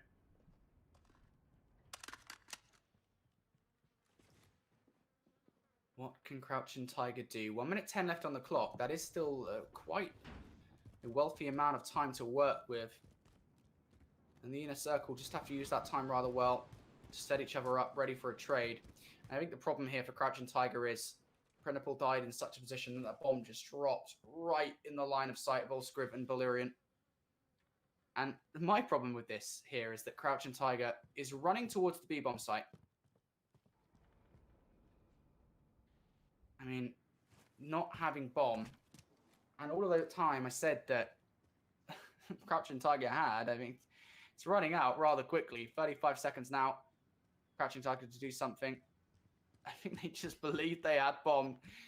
At least they crouched towards the bomb site with the intention of planting, but you can't do that unless you actually pick up the bomb. And Olscriv and Valerian are watching over it, playing this one perfectly. You're going to hear Crouching Tiger just run through the doors right to Olscriv. And to be fair to Crouching Tiger, the call was made well aware that Olscriv was going to be watching that in the exact position he was, but unfortunately Olscriv is just a little bit faster than Crouching Tiger in that position.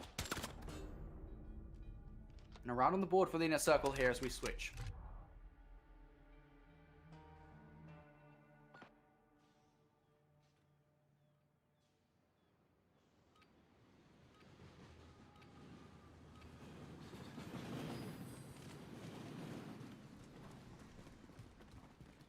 Now it is the T-Ball Bros on defense, inner circle on offense, and it seems to be the B site preferred for the inner circle.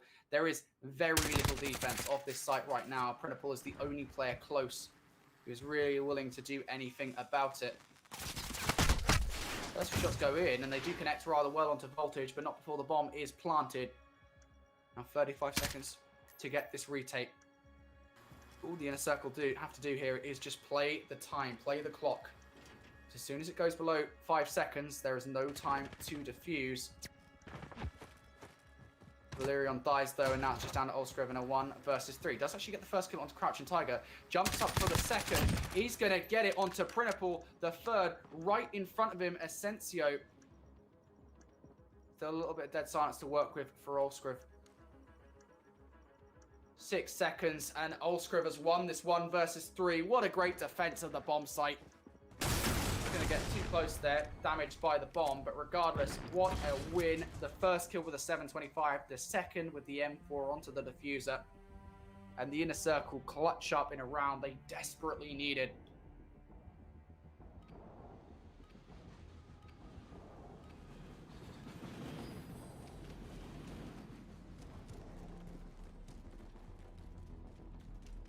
Now they T-Ball Bros back at it again on the defense. The inner circle, they seem pretty content with that B push, hence they're doing it again. This time around though, Printable a little bit more aggressive on the offense, or the defense I should say.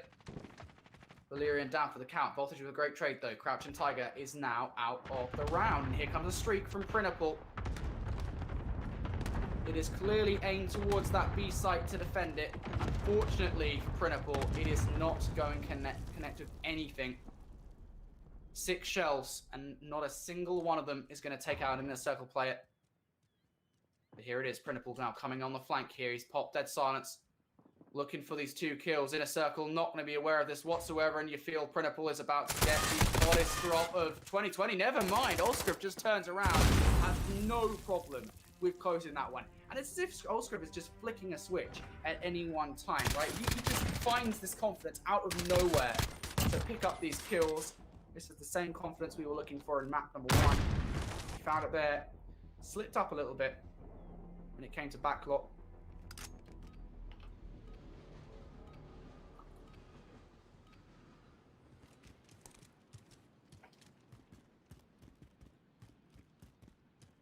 Now look.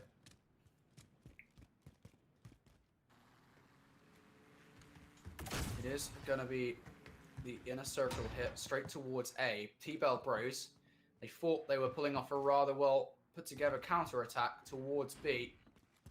This time around though, T-Bell Bros relying on this retake from Principal. I don't think they're going to be where Principal is, but once again, Olscriv's shots on point. Principal out of the round.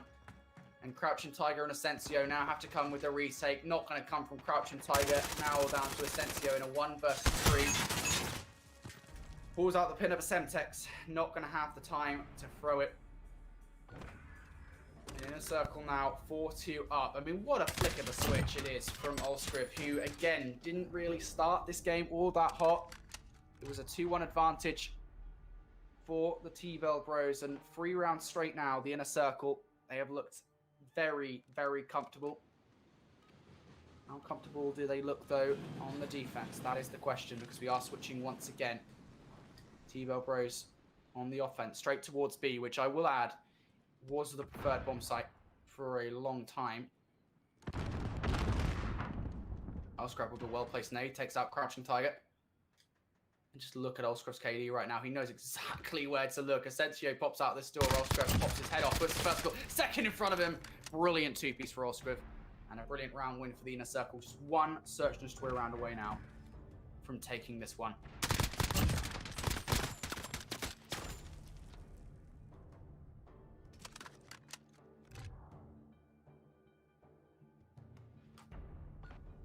Inner Circle, just one round for them.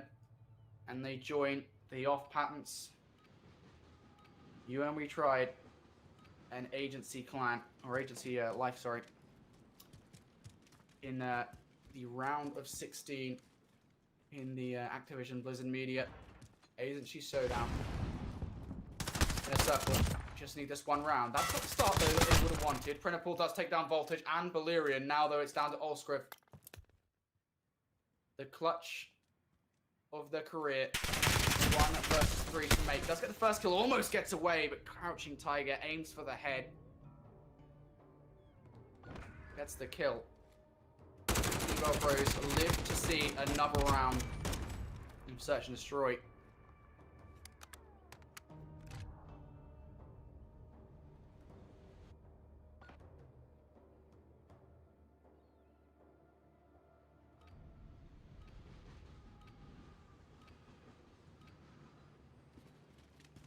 Crouching Tiger, 2 and 6. Sensio, 3 and 6. You got to feel if they start to pick up the pace here, you can have a response to the Inner Circle, or I say the Inner Circle, to Olscriv, who is 14 and 3. What an incredible performance in this map number 3, and it's going to be another kill there, make it 15 and 3.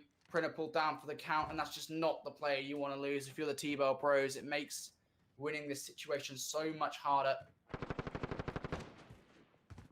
No worries, though, for Crouching Tiger. He does take down Voltage. Balerion in sights too, but Balerion wins that one, and now it's just down to Asensio. 1 versus 2. I believe Olscriv is somewhat aware of Asensio's positioning. And oh my god, is this a streak? I think this is a gunship coming out from Olscriv. There is simply no way. Olscriv just jumps out of the gunship. Has had enough. He doesn't even care. He's learned where Asensio is, and he wants to kill all to himself. Olscriv running after it.